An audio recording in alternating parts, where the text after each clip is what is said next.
Listen here, people. Come close to this fire that burns like the restless souls of our ancestors. In the cold hills of Massachusetts, where white men preached freedom while holding chains in their other hand, there lived a woman they tried to blind. Her name was Elizabeth Freeman. Some called her Mum Bett in them whispered conversations in the slave quarters. They laughed, them cruel masters, as acid burned her eyes, thinking they could steal her sight so she wouldn't witness their hypocrisy no more. But what they didn't know, what them fools couldn't see, was that you can't blind a woman who sees with her spirit. This here is her story, carried through generations like a sacred spiritual, a testimony of pain turned into victory. The old ones say, when you try to put out the light in someone's soul, you better prepare for the fire that comes after. Now you see, people, every soul born into bondage carries memories that ain't even theirs. Memories that float across the Atlantic like ghosts. Memories soaked in salt water and blood. Elizabeth Freeman came into this world round 1742, somewhere in them cold lands of Claverack, New York. But her spirit, Lord have mercy, her spirit came from somewhere much older, much deeper. The old ones say that when a child is born in chains, the ancestors weep in languages the masters can't understand, and them tears become the strength that child gonna need to survive. Her mama and papa, they was Africans, stolen from lands where rivers sang freedom songs, where the sun rose over kingdoms older than any white man's plantation. Maybe they came from the Gold Coast, maybe from Senegal where the baobab trees hold the wisdom of centuries. Don't matter much where exactly, 'cause the Middle Passage made orphans of them all.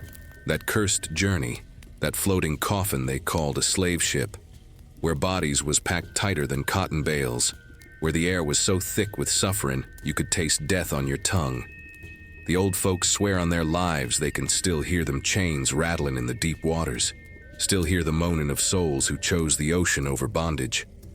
Elizabeth's people survived that hell. And survival, child, that's its own kind of miracle. In them days of deep sorrow, when the ship finally docked and they was dragged onto American soil, blinded by sunlight after weeks in darkness, they brought with them something the white folks couldn't see: the power of ancestors, the remembrance of who they was before the chains. Her mama, strong-backed woman that she was, carried baby Elizabeth in her womb knowing full well that child was gonna be born somebody's property. Ain't no words in English or any other language to describe that particular heartbreak. Young Elizabeth grew up in Claverack belonging to Peter Hogaboom, and when she was just a slip of a girl, 6 or 7 years old, still young enough to believe the world might show mercy, she was given away like a piece of furniture. Gift, they called it, as if a human soul could be wrapped up and presented. She went to Hogaboom's daughter, Anitje, who married a man named John Ashley, a colonel who thought his rank made him some kind of god. They took Elizabeth to Sheffield, Massachusetts, where the winters was bitter cold and the hearts of the masters was even colder. In the quarters at night, when the work was done and the overseer wasn't prowling around, the enslaved folks would gather and whisper stories. They'd sing spirituals in voices worn down by labor, but still carrying the rhythm of Africa. Them work songs that said one thing to white ears, but meant something else entirely to those who understood. Wade in the water wasn't just about baptism, no sir. It was about running, about covering your scent from them devil dogs they used to hunt runaways. Elizabeth learned early, every song was a map, every prayer was a plan, every silence was protection. She worked from can't see in the morning till can't see at night. Her hands, just a child's hands, learned to churn butter till her arms ached, to scrub floors till her knees was raw, to tend fires in winter till the heat cracked her skin. The big house, where the Ashleys lived in their fine clothes eating fine food, stood like a monument to stolen labor. Every brick, every board, every fancy curtain was built on black backs. In young Elizabeth, she seen it all with them keen eyes that missed nothing. Colonel Ashley was what they called a patriot, one of them men who sat around talking about liberty and rights while holding a whip in one hand and property deeds to human beings in the other. His wife, Hannah Ashley, was worse in her own way. Mean-spirited woman with a quick temper and a quicker hand. She'd smile sweet as molasses in church, praying to Jesus about love and mercy, then come home and curse the slaves for breathing too loud. Elizabeth grew into a woman in them circumstances, strong, smart, watchful. She married, though history don't tell us much about her husband. She had children, and with each one born, her heart carried the double weight of love and terror. Love, 'cause that's what a mama feels. Terror, 'cause she knew Lord God Almighty. She knew that at any moment them babies could be sold away from her, taken to the auction block down south where the cotton plantations swallowed children whole and spit out their bones. The old wise ones in the quarters, they taught her things the masters didn't want her to know. They taught her about roots and herbs, which ones heal, which ones harm, which ones protect. They taught her about the spirits, about how the dead don't never really leave, especially the ones who died in chains. They told her about Anansi the spider, trickster from Africa who taught folks how to outsmart them who got more power. They told her about the North Star, that drinking gourd in the sky that pointed the way to freedom. And Elizabeth, she listened. She remembered. She waited. In them days, Massachusetts was a place of contradiction.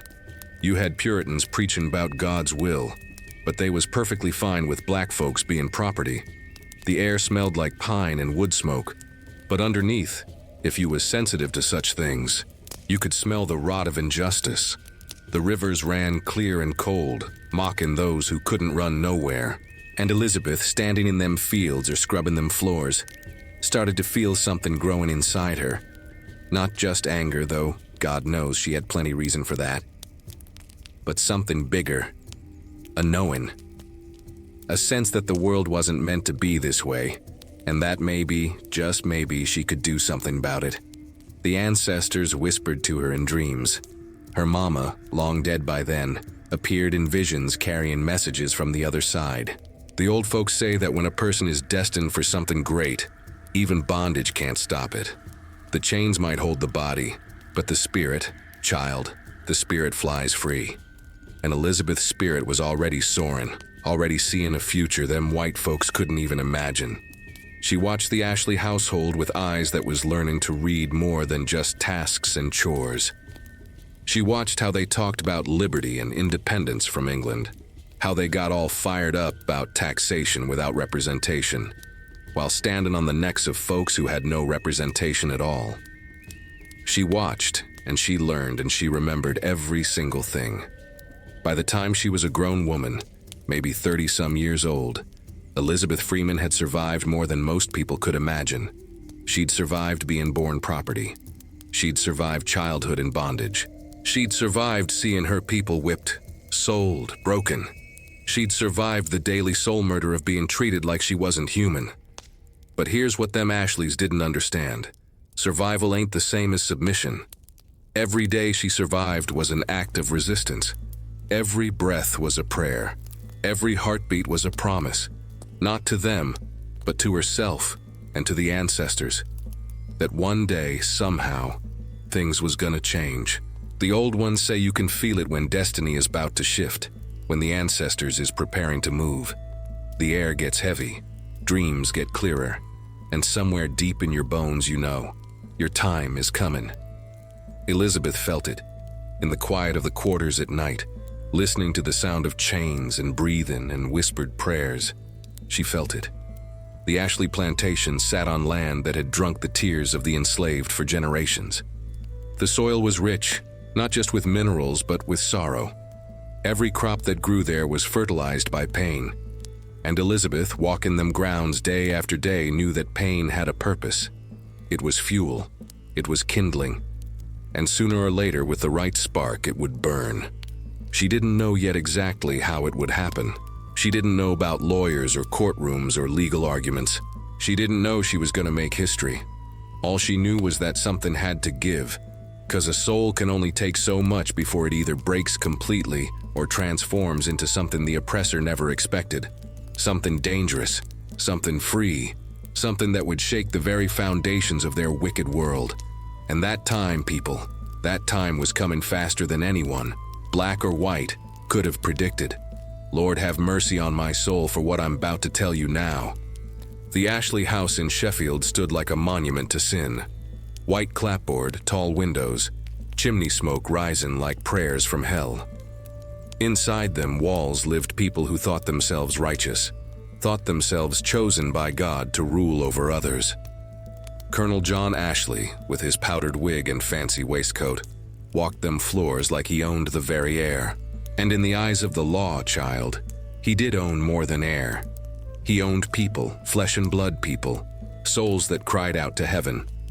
Elizabeth Freeman worked in that house from before the sun kissed the horizon, till long after darkness swallowed the day whole. Her life was a rhythm of endless labor. Fetch water from the well, hands freezing in winter till they cracked and bled. Stoke fires, scrub floors, cook meals she'd never taste except for scraps. Wash clothes in lye soap that ate away her skin. Mend and sew and sweep and serve. Always serving, always invisible except when they needed something. The big house had its own particular smell: beeswax and tobacco, roasted meat and brandy, expensive perfume, and the underlying scent of fear that all enslaved folks carried in their pores. Elizabeth moved through them rooms like a ghost, present but unseeable. Her ears catching every conversation, her mind sharp as any blade. The old ones say that slaves knew more about white folks' business than white folks knew about themselves, and it was pure truth. You learn to listen when your life depends on knowing which way the wind's blowing. In the quarters at night, that's where life really happened. Them small cabins behind the big house, built rough with gaps in the walls that let winter wind slice through like knives. That's where the real stories was told. Elizabeth would gather with the others after the work was finally done, bones aching something terrible, and they'd speak in hushed voices about things that mattered. Suffering so bad some days you wondered how the body kept moving. But move it did, 'cause stopping meant the whip meant worse. She had family in them quarters. Her sister, some accounts say it was her daughter, little Bett, lived there too, young and scared and trying her best to survive Hannah Ashley's cruelty. That woman, sweet Jesus, that mistress, was a terror wrapped in silk and Sunday prayers. She had a particular way of smiling right before she struck, a brightness in her eyes that meant someone was about to suffer. The enslaved folks called her serpent-tongued when she couldn't hear, said she had devil's fire in her heart. Elizabeth had her own room of sorts in the big house, being as she was house servant and trusted. Trusted the way a master trusts property, not the way humans trust each other. She slept on a pallet near the kitchen, always ready to wake if they called, always on edge, always aware. Her husband's name is lost to history, swallowed by time and poor record-keeping for black folks' lives. But she loved him, fierce and powerful strong, the way you love someone when you know tomorrow ain't promised. They had children together, including little Bett, and Elizabeth's heart was split every single day between love and terror. Every morning she woke wondering if this would be the day they'd sell one of her babies, ship him down south to the cotton fields where life was even more brutal, where folks worked till they dropped dead in the rows and got replaced like broken tools. The auction block haunted every enslaved parent's dreams. That wooden platform where families was torn apart, where children screamed for their mamas and mamas collapsed in grief so deep it had no bottom. The work in the Ashley household was never ending, but Elizabeth was resourceful, had learned from the old wise ones how to make do, how to slip a little extra food to the quarters without getting caught, how to tend wounds with herbs when the overseer's whip found its mark. She knew which roots would break a fever, which leaves would stop infection, which prayers to whisper over the sick. In them days of deep sorrow, such knowledge was survival. Colonel Ashley fancied himself a man of learning. He had a library full of books about law and philosophy, books about the rights of man, books that talked pretty about freedom and liberty. Elizabeth couldn't read, wasn't allowed to, as teaching a slave to read was forbidden by law. But she listened. Lord, how she listened.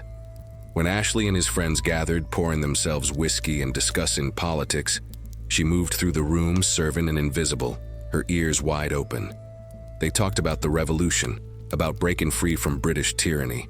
They talked about natural rights and equality with such passion, such conviction, and Elizabeth, holding a tray of glasses, wanted to scream, What about us? What about our natural rights? What about our freedom? But she kept her mouth shut, 'cause speaking out meant punishment, meant the whipping post, meant maybe worse. In 1773, they had gatherings right there in the Ashley house, meeting to draft what they called the Sheffield Declaration, a document demanding freedom from England. Elizabeth served them tea and cake while they wrote about how mankind in a state of nature are equal, free, and independent. The irony was so thick you could choke on it. She watched them sign their names with flourish, these men who owned human beings, declaring themselves lovers of liberty. The quarters at night provided the only relief from the madness of it all. There, folks could speak truth. They sang spirituals that carried coded messages. Steal away, steal away, steal away to Jesus meant meet in the hush harbor in the woods where we can worship without white eyes watching. Follow the drinking gourd meant look to the North Star if you're gonna run. Every song was a map, every hymn was resistance dressed in religion. Elizabeth had a strong voice, the kind that could lead a spiritual and make even the most downhearted soul feel a flicker of hope. She'd sing "Wade in the Water," and everybody knew what it meant. When you run, stay in the water to throw off the dogs. She'd sing "Swing Low, Sweet Chariot," and folks would weep, thinking about deliverance, whether in this life or the next. Her relationship with little Bett was tender, but fraught with the constant fear all enslaved parents knew. She tried to teach her daughter how to survive. Keep your head down, work hard, don't talk back, don't let them see you thinking. But she also whispered other lessons in the dark. You are human. You are worthy. Don't never forget who you are, even when they treat you like you ain't nothing. The seasons rolled by in Sheffield, each one bringing its own particular misery. Winter was bitter cold, the kind of cold that settles in your bones and don't leave. Summer was work from dawn till dusk and heat that made you feel like you was being cooked alive. Spring and fall was planting and harvest, endless labor that left hands raw and backs screaming. Time moved strange in bondage, too slow when you was suffering, too fast when you thought about how many years had already been stolen. Elizabeth watched the white children in the Ashley house grow up free and careless, while black children in the quarters grew up knowing fear before they knew their own names. She watched white women fret over ribbons and tea parties, while black women in the quarters birthed babies they might lose to the auction block. The contrast was sharp as any knife, and it cut deep every single day. Colonel Ashley was involved in local politics, served as a judge, thought himself a pillar of the community. He attended church regular, sang hymns about Jesus loving all God's children, then came home to his property, human property, without seeing any contradiction. That kind of blindness, that willful ignorance, was its own special evil. Hannah Ashley, the mistress, had days when she seemed almost human. Might give a worn dress to one of the house slaves, might speak a kind word if she was in good spirits. But them moments was rare and dangerous, 'cause you could never trust 'em. Just when you thought maybe she had a drop of compassion, her mood would turn like weather, and somebody would suffer for it. Riled up and full of rage, she was on more days than not. The other enslaved folks in the Ashley household, there wasn't many, maybe 4 or 5 total, formed a tight community born of shared suffering. They looked out for each other as best they could, shared extra food, tended each other's wounds, both physical and spiritual. They was all each other had in that place of endless labor and stolen lives. Elizabeth had been with the Ashleys for decades by now, watched them age, watched their children grow. She'd given the best years of her life to people who'd never see her as fully human. And somewhere inside her, beneath the daily survival, beneath the fear and exhaustion, a rage was growing. Not the hot, explosive kind that burns out quick, but the cold, patient kind that waits for its moment. And that moment, Lord have mercy, was approaching fast. It was a day like any other at first. Work piling up, the mistress in a foul mood, tension thick as swamp fog. Little Bett was in the house helping with chores, maybe 14 or 15 years old, still learning the cruel rules of survival. Hannah Ashley was in one of her states, quarreling and fighting with everyone about something trivial. her face flushed with anger that was looking for a target. Elizabeth was in the kitchen, hands deep in dishwater, when she heard the commotion. Her heart went heavy, chest got tight, 'cause she knew that sound. The sound of a white woman's fury finding a victim. She dropped what she was doing and rushed toward the noise, prayer on her lips, ancestors whispering warnings in her spirit. And there was Hannah Ashley, face twisted with rage, holding a hot kitchen shovel, one that had been sitting in the fire, metal glowing red with heat, and raising it high, aimed at little Bett's head, ready to strike the girl down for some imagined offense, some small mistake that had set off the mistress's terrible temper. Time slowed down, the way it does when destiny is about to shift. Elizabeth saw that shovel coming down, saw her child about to be scarred or killed, and without thinking, moved by pure mama love and righteous fury, she threw herself between them, arm raised to block the blow. The hot metal hit Elizabeth's arm with a sizzle and a smell of burning flesh that would haunt the quarters for weeks after. The pain, sweet Jesus, the pain was like nothing she'd ever felt. Burning down to the bone, a wound that would scar deep and never fully heal. She bit back a scream, wouldn't give Hannah the satisfaction, but her whole body shook with the agony of it.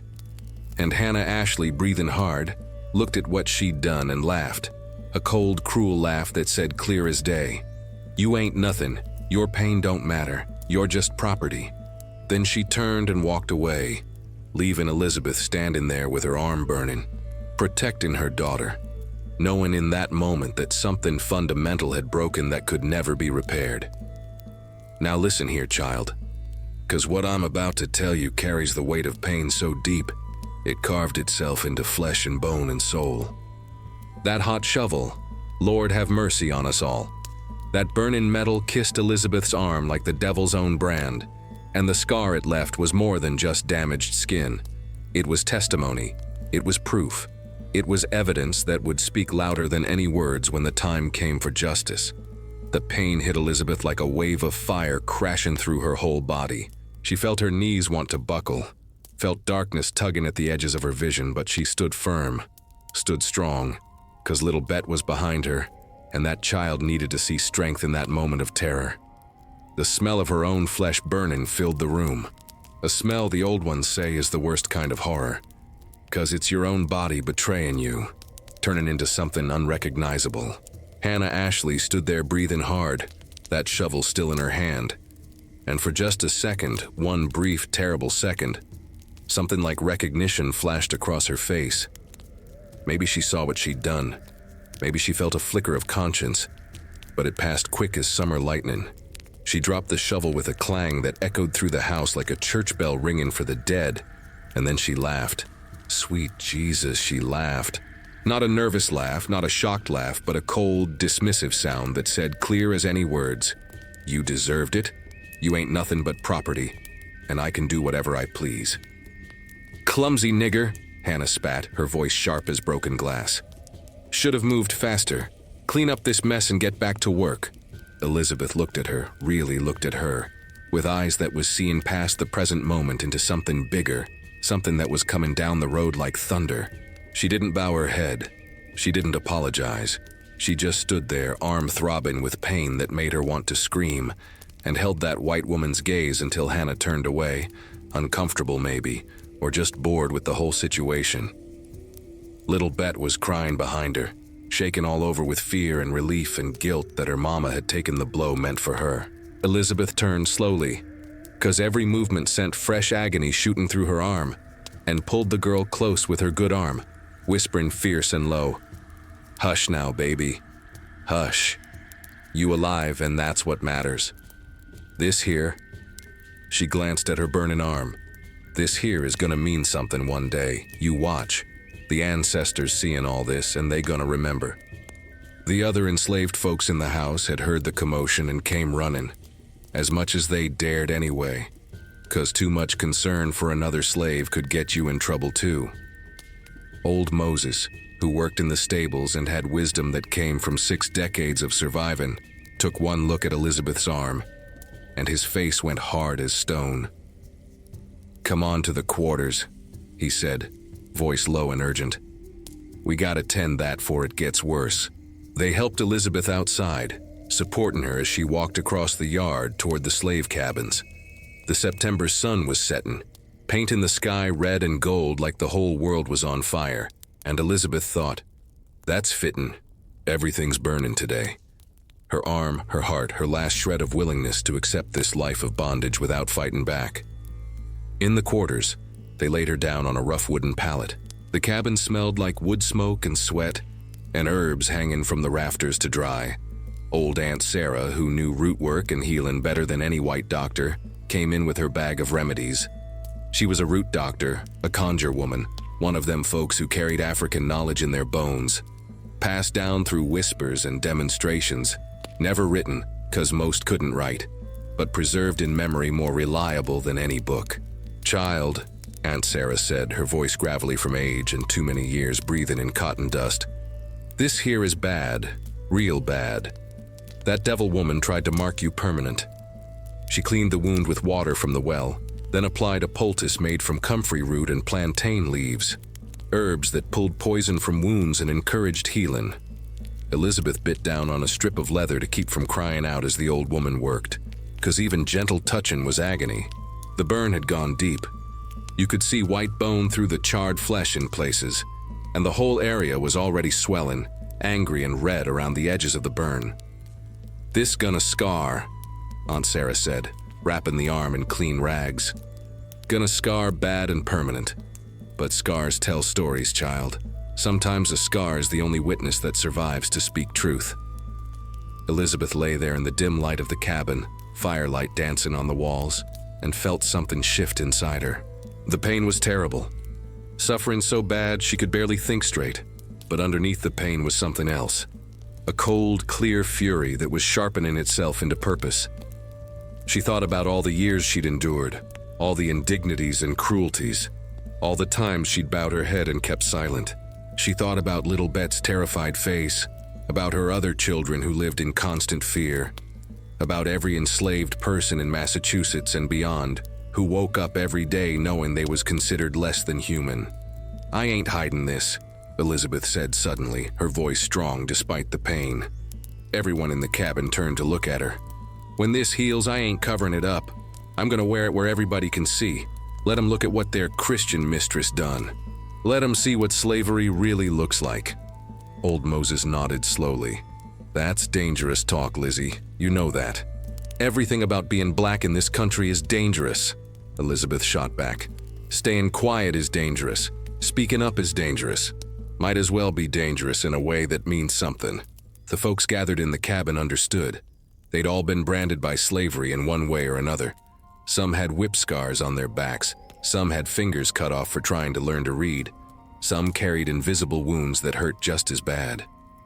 Elizabeth's burn would heal into a scar that told the world exactly what Hannah Ashley was, what slavery was, what evil looked like when it wore fancy dresses and went to church on Sundays.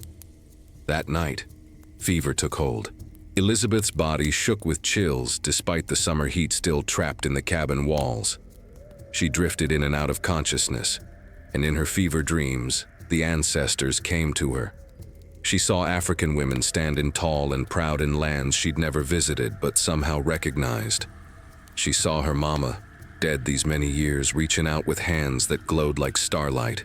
She saw chains breaking, heard the sound of metal snapping like dry branches, felt the weight of bondage lifting off her shoulders. A voice spoke to her. Whether it was her mama's voice or the voice of the ancestors or her own soul speaking truth, she couldn't say. But the words was clear. "You gonna be free, daughter. You gonna break chains that ain't even been made yet. This pain you feelin' now, it's the birth pain of something new coming into the world. Hold on. Your time is coming." For 3 days, Elizabeth burned with fever. Aunt Sarah tended her with herbs and prayers, chanting in languages that came from across the ocean, calling on powers older than slavery, older than America, old as the earth itself. The other enslaved folks took turns sitting with her, praying spirituals soft and low, willing her to live 'cause they sensed, even if they couldn't explain it, that this woman was meant for something bigger than any of them could see yet. On the 4th day, the fever broke. Elizabeth woke up weak as a newborn but clear-headed, her arm throbbing but the infection gone. She looked at the bandages, now stained with blood and pus and healing, and she knew she'd survived.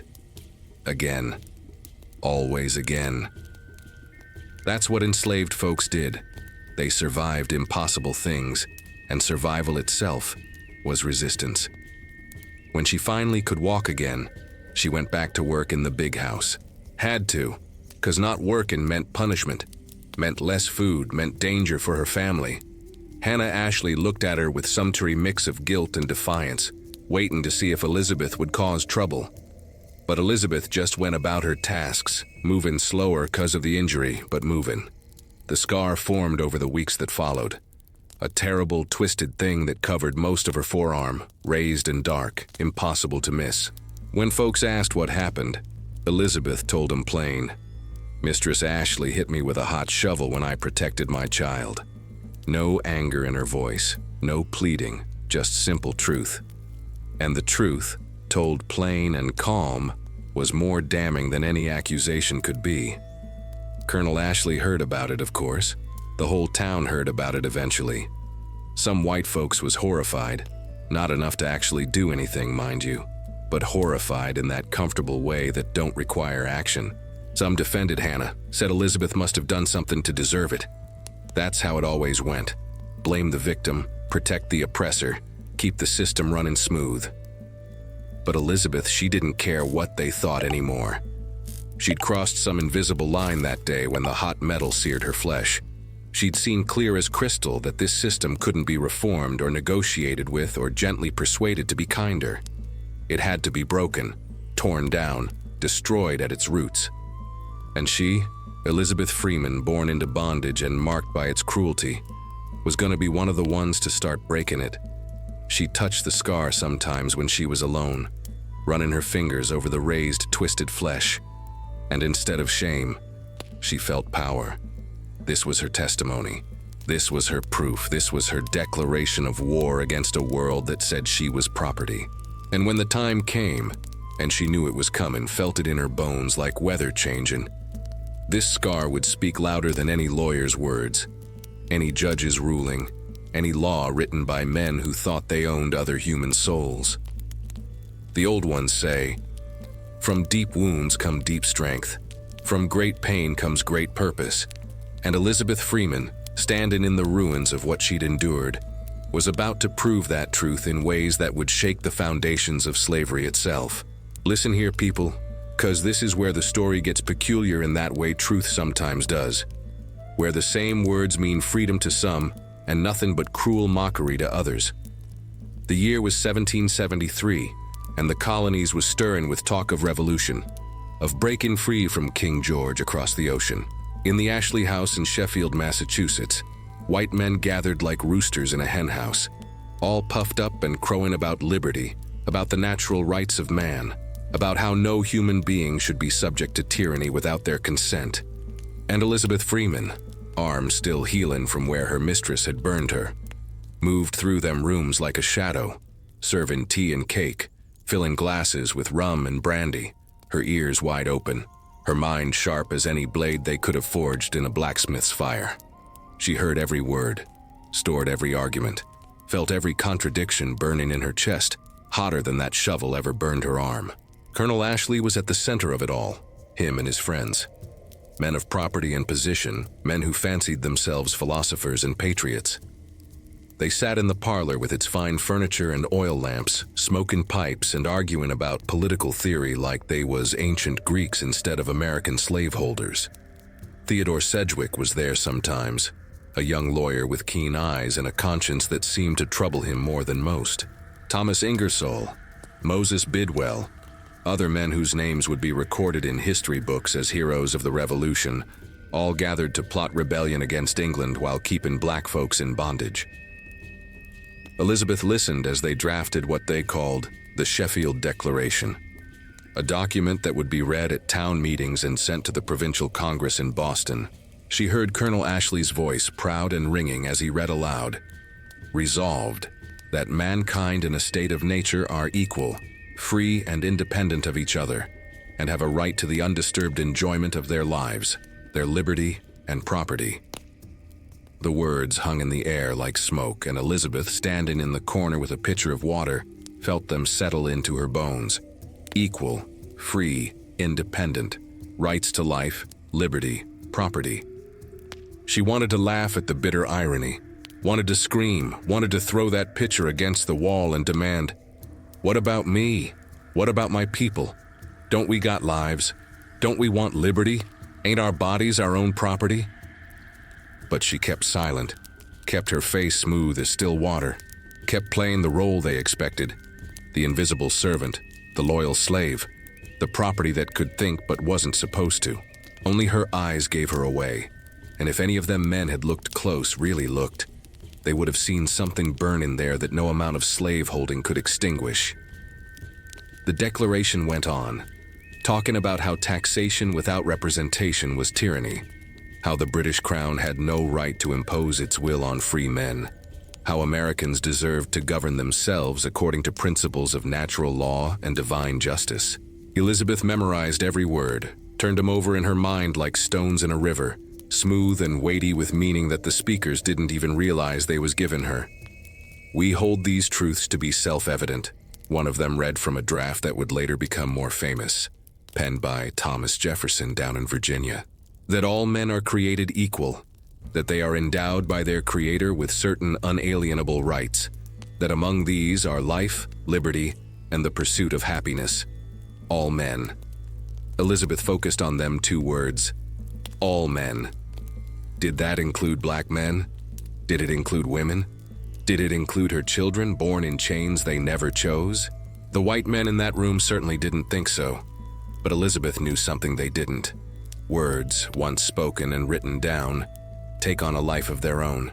They slip free from the intentions of their authors and become weapons in the hands of those who need them most. In the quarters that night, after the work was finally done and the white folks was asleep in their comfortable beds, Elizabeth sat with the others around a small fire and told them what she'd heard. Old Moses shook his head, spitting tobacco juice into the dirt. "They don't mean us, Lizzie. You know that. When they say all men, they mean white men. We ain't even considered human to most of them." "But that ain't what the words say," Elizabeth countered, her voice quiet but fierce. "The words say all men. They said mankind in a state of nature is equal and free. They didn't say all white men or all property owners. They said all. And once them words is out there, once they done wrote 'em down and signed 'em, they can't take 'em back. Them words belong to us now just as much as to them." Aunt Sarah, the old conjure woman, stirred the fire with a stick and nodded slowly. "The girl's got a point. In root work, we know words got power. You speak a thing, you give it life. They done spoke freedom into existence, and now freedom gonna grow whether they like it or not." The revolutionary fervor spread through the colonies like wildfire. In 1775, shots was fired at Lexington and Concord. The war had begun. In Sheffield, men joined militias, drilled on the town common, talked endlessly about liberty or death. The irony was thick enough to choke on. Elizabeth watched white men march off to fight for their freedom while keeping her people in chains back home. Some masters even brought their slaves with them to war, had them carry supplies and cook meals and dig latrines for armies fighting for liberty. But something was shifting. You could feel it in the quarters, hear it in the spirituals that took on new meanings. When folks sang, "Let my people go," they wasn't just thinking about Moses and Pharaoh in Egypt. They was thinking about themselves, about the promised land that might not be so far away as it seemed. When they sang, "Didn't my Lord deliver Daniel? Then why not every man?" They was asking questions that had power, questions that demanded answers. Elizabeth kept working, kept listening, kept thinking. Her scar had healed now into a permanent reminder, raised and dark on her forearm where everyone could see it. She didn't hide it, wore it like a badge, and when white folks averted their eyes in discomfort, she felt a grim satisfaction. Let them be uncomfortable. Let them see what their Christian civilization really looked like. In 1776, the Declaration of Independence was signed, and copies spread throughout the colonies. Elizabeth heard it read aloud in Sheffield's town square. heard the crowd cheer when they got to the part about King George being a tyrant. She stood at the edge of the gathering. Slaves wasn't welcome in the center, of course, but they could listen from the margins, and felt those words sink deep into her spirit. We hold these truths to be self-evident, that all men are created equal, not made equal by law or custom or the generosity of masters, but created equal by God or nature or whatever power breathed life into human bodies. If that was true, and she believed it was, felt it in every fiber of her being, then slavery was a lie, a corruption, a sin against the very order of creation. The war dragged on. Men died on both sides. In the quarters, enslaved folks debated whether to run to the British, who promised freedom to any slave who joined their cause, or stay and hope the patriots would live up to their own words. Some ran, taking the risk. Some stayed, waiting for a better moment. Elizabeth stayed not out of loyalty to the Ashleys, but because she sensed something coming, some opportunity that hadn't revealed itself yet. Then came 1780, and with it, a new Massachusetts Constitution. The war was still raging, but the state decided to establish its own government and laws separate from British rule.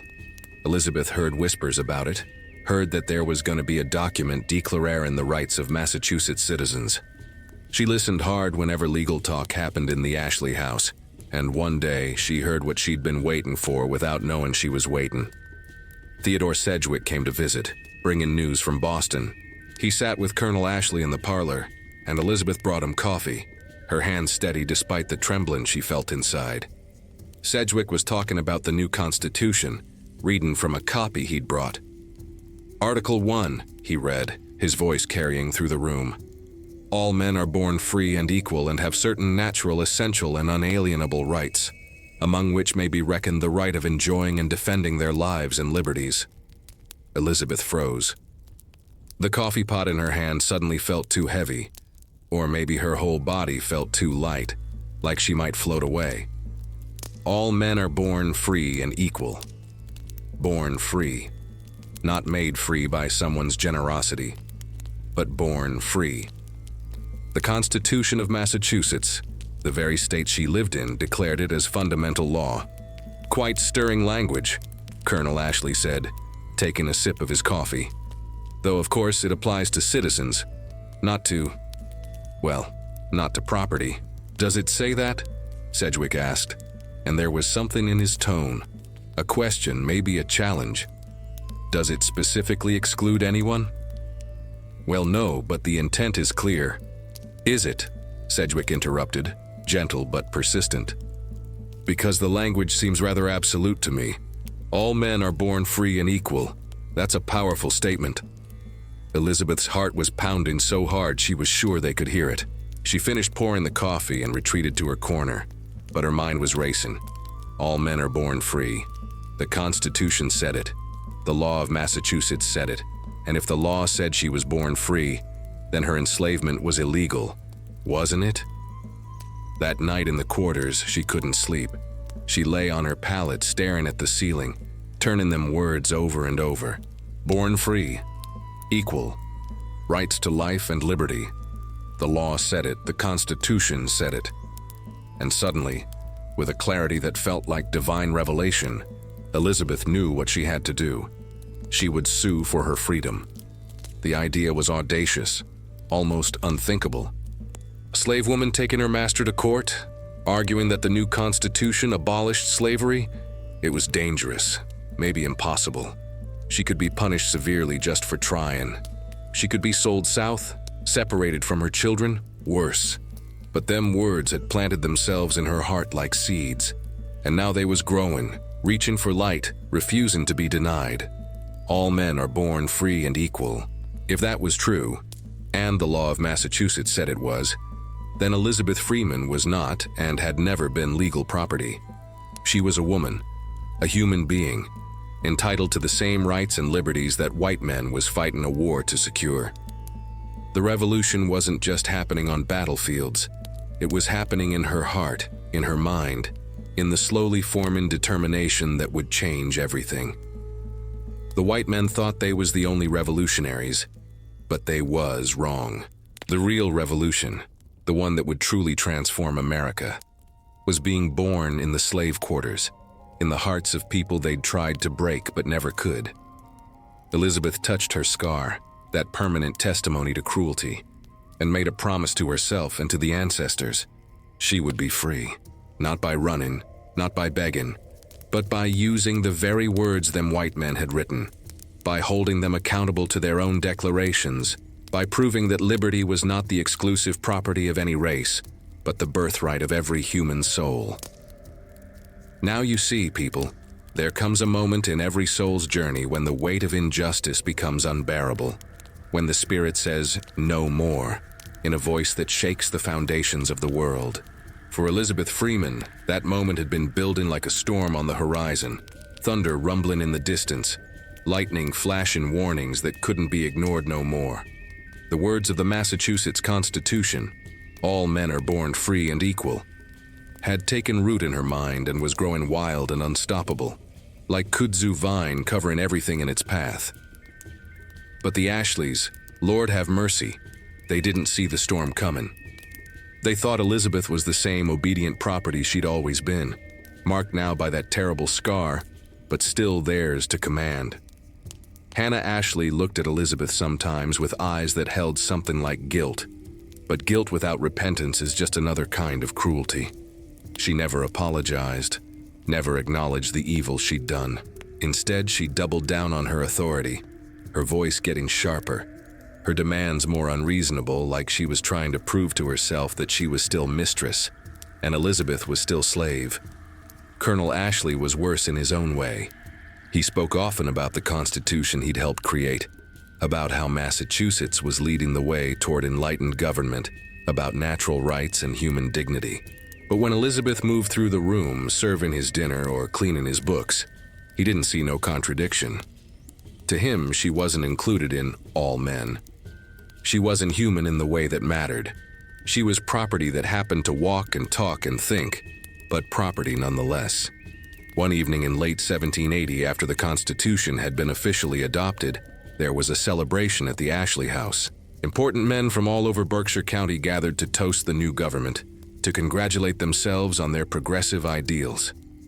Elizabeth served punch and roasted meats, moved through the crowd invisible as always, and listened to them praise each other for creating a society based on equality and justice. "We have struck a blow for liberty," one man declared, raising his glass. "Massachusetts leads the way. No longer will any man be subject to arbitrary rule." Elizabeth's hands tightened on the tray she carried. No man subject to arbitrary rule. She thought about Hannah's hot shovel, about the whip that sang its song in the quarters, about children sold away from their mothers, about a lifetime of stolen wages and stolen dignity and stolen humanity. What was that if not arbitrary rule? What was slavery if not the ultimate tyranny? Theodore Sedgwick noticed her standing there.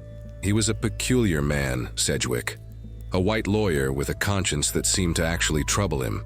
He'd fought in the Revolution, believed in the cause, but unlike most of his peers, he seemed to recognize the glaring contradiction between fighting for freedom while holding slaves. His eyes met Elizabeth's across the room, and something passed between them, not words, but understanding. He saw her, really saw her, not as property, but as a human being with thoughts and feelings and rights that was being denied. After the guests left and the house was quiet, Elizabeth finished her work and returned to the quarters. But sleep wouldn't come. She lay on her pallet staring into darkness, and the ancestors spoke to her clear as church bells. "Now," they whispered, "the time is now." Use the words they wrote against them. Hold them accountable to their own declarations. In the morning, something in Elizabeth had changed. You could see it in the way she carried herself, in the set of her shoulders, in her eyes that didn't drop when white folks looked at her. It was subtle. She wasn't stupid enough to be openly defiant. But it was there, a core of steel that hadn't been visible before, or maybe had always been there but was finally strong enough to show itself. A few weeks later, Hannah Ashley was in one of her rages again. Something trivial had set her off. Maybe the bread wasn't baked right. Maybe Elizabeth didn't move fast enough. Maybe the mistress just woke up mean that day. Whatever the reason, she started yelling, her face red with fury, spittle flying from her lips as she cursed Elizabeth for being lazy, stupid, ungrateful. "After all we've done for you," Hannah screamed, "fed you, clothed you, given you a roof over your head, and this is how you repay us? With incompetence and ingratitude?" Something in Elizabeth snapped. Not loudly, not violently, but completely. She looked at Hannah Ashley and saw not a mistress but a frightened woman desperately clinging to power she had no right to hold. And Elizabeth's voice, when she spoke, was calm and clear and absolutely without fear. "You ain't done nothing for me, missus. You taken everything from me. My labor, my life, my children's futures. You burned my arm with a hot shovel and laughed about it. You call that doing something for me?" The room went silent. Hannah's mouth opened and closed like a fish pulled from water, shocked that her property was talking back. Colonel Ashley, who'd been reading in the next room, came running at the sound of the commotion. "What's going on here?" he demanded. "Your slave is being insolent," Hannah shrieked. "She's forgotten her place." "My place," Elizabeth said, and now her voice was rising, years of suppressed fury finally breaking free. "My place is the same as yours, Colonel. The Constitution you helped write says so. Says all men are born free and equal.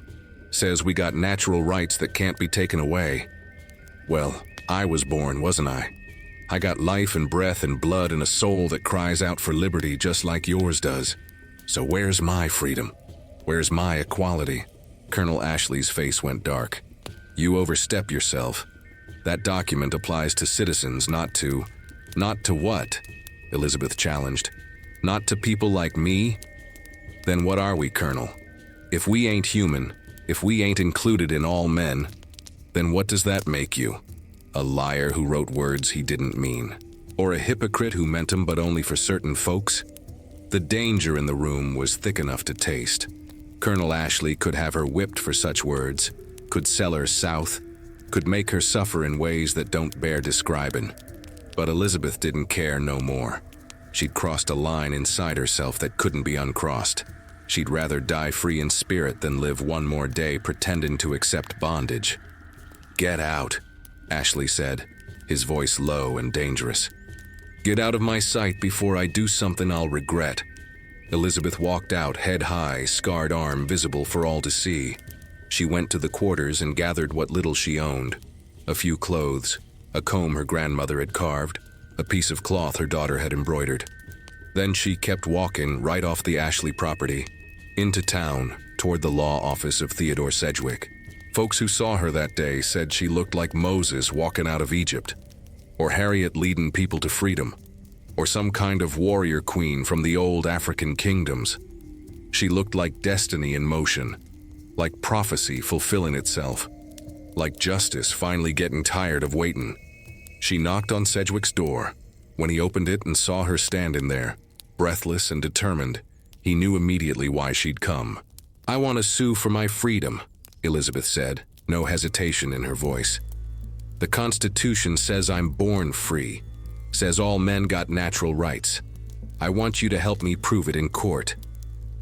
Sedgwick stared at her, and for a long moment neither of them spoke.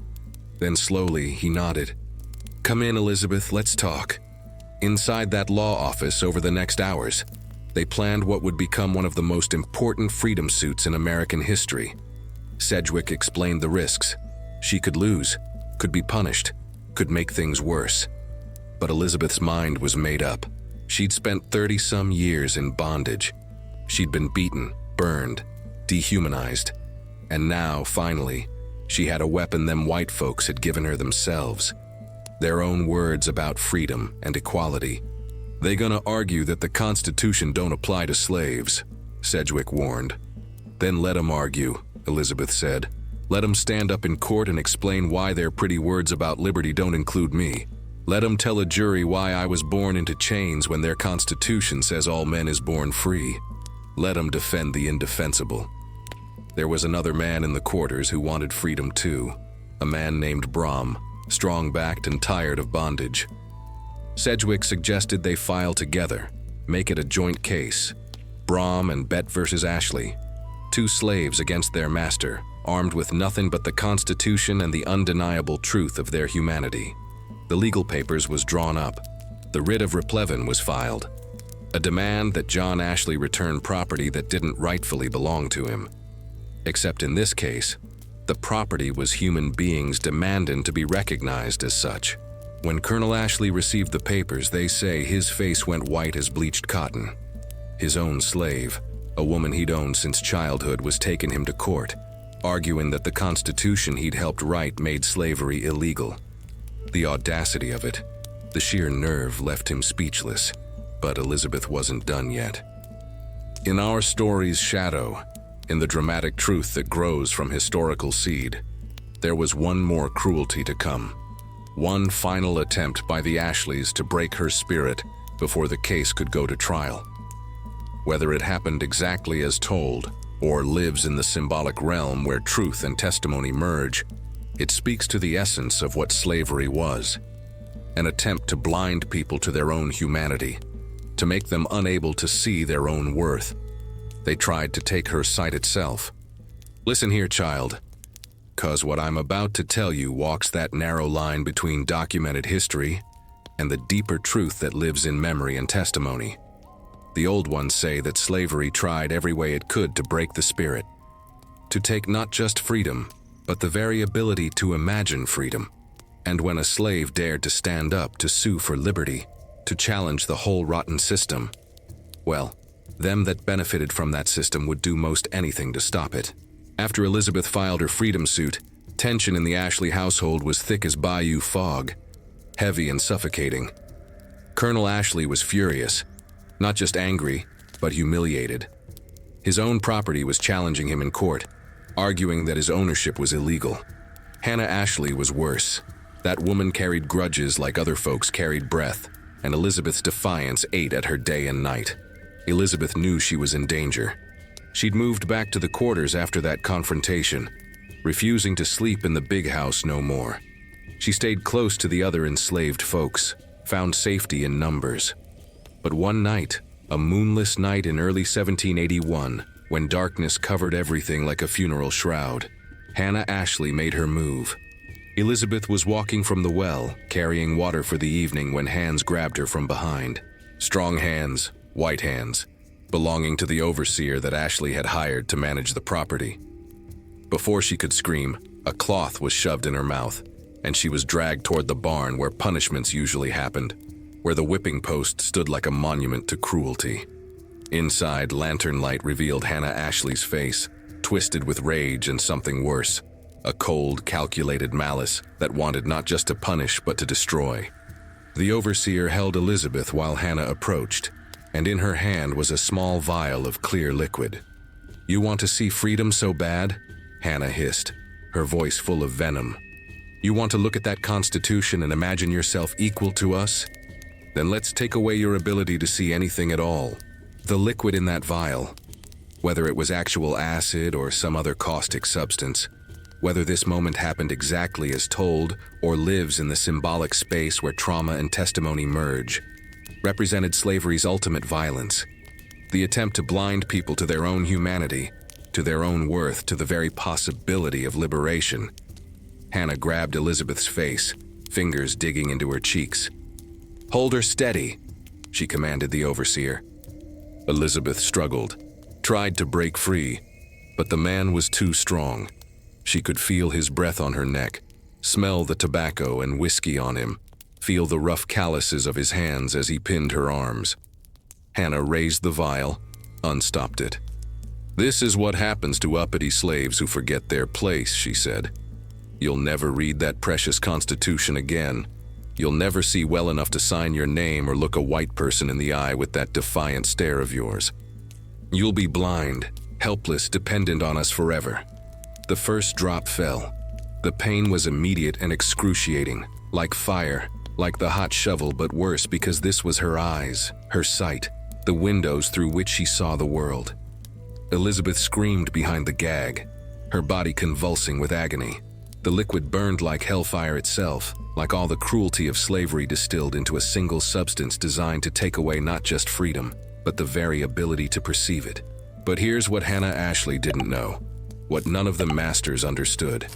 You can blind a person's physical eyes, but you can't blind the soul. The ancestors was watching, the spirits was stirring, and Elizabeth Freeman, even as she suffered, even as tears and blood and burning pain mixed together, even then she held on to something deeper than sight.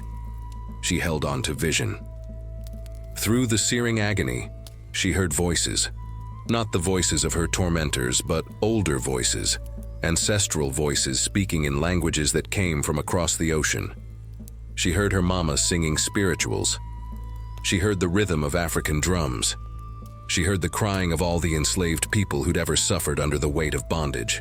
And underneath all of it, clear as a bell ringing through fog, she heard one word: survive. The overseer finally let her go, and she collapsed to the barn floor, hands pressed against her burning eyes, body shaking with pain and shock. Hannah Ashley stood over her, satisfied. "Let's see you sue us now," she said, and walked out, taking the lantern with her, leaving Elizabeth in darkness both literal and profound. How long she lay there, Elizabeth couldn't say. Time moved strange when you was suffering that bad. Could have been minutes, could have been hours. But eventually, hands, gentle hands, black hands, found her in the darkness. It was old Moses who'd come looking when she didn't return from the well. He took one look at her face, at her damaged eyes, and his own face went hard as granite. "We got to get you out of here," he whispered urgently. "Tonight, right now. They tried to break you, Lizzie, but you ain't broken. You hear me? You ain't broken." He half carried, half dragged her to the quarters where Aunt Sarah and the others was waiting. They'd heard the screams, knew something terrible had happened. Aunt Sarah took one look at Elizabeth's eyes, and her face crumpled with grief and fury combined. "Those devils," she muttered, already reaching for her bag of herbs and roots. "Those damned, cursed devils." She worked fast, washing Elizabeth's eyes with cool water mixed with something that stung at first but then soothed. She applied poultices made from plantain and comfrey, whispered prayers in languages older than English, called on the ancestors and the spirits to heal what human cruelty had damaged. "Can you see?" Aunt Sarah asked gently. After the initial treatment, Elizabeth blinked, tried to focus. Everything was blurry, like looking through water, and the pain was still there, throbbing and terrible. But she could see shapes, shadows, light and dark. They hadn't succeeded in blinding her completely. Either the substance wasn't as strong as Hannah intended, or the ancestors had intervened, or Elizabeth's sheer will to survive had protected her vision. Maybe all three. "I can see," she whispered, and even through the pain there was triumph in her voice. "They tried to take my sight, but I can still see." "You can't stay here," old Moses said. "You know that, right? They gonna try again. Maybe next time they succeed. Maybe next time it's worse. You gotta run, Lizzie. You gotta go." Elizabeth knew he was right. Staying meant more torture, maybe death. The freedom suit she'd filed gave her some legal protection, but only if she was alive and able to testify. She had to get somewhere safe, somewhere the Ashleys couldn't reach her, at least until the trial. "Where?" she asked. "Where can I go?" "Theodore Sedgwick," someone suggested. "He took your case. He's a lawyer, a man of standing. The Ashleys can't just walk into his house and drag you out." It was risky, but it was the best option they had. Elizabeth gathered her few belongings, that carved comb, that embroidered cloth, and nothing else because there wasn't nothing else to take. Everything she'd ever made or earned or accumulated belonged to the Ashleys, and she was leaving it all behind except for the one thing they could never take: her determination to be free. They waited until deepest night, when even the overseer was asleep and the paddy rollers wasn't prowling. Elizabeth said goodbye to her people in the quarters, quick, whispered farewells full of tears and prayers and promises to remember. Little Bett clung to her, crying, terrified she'd never see her mama again.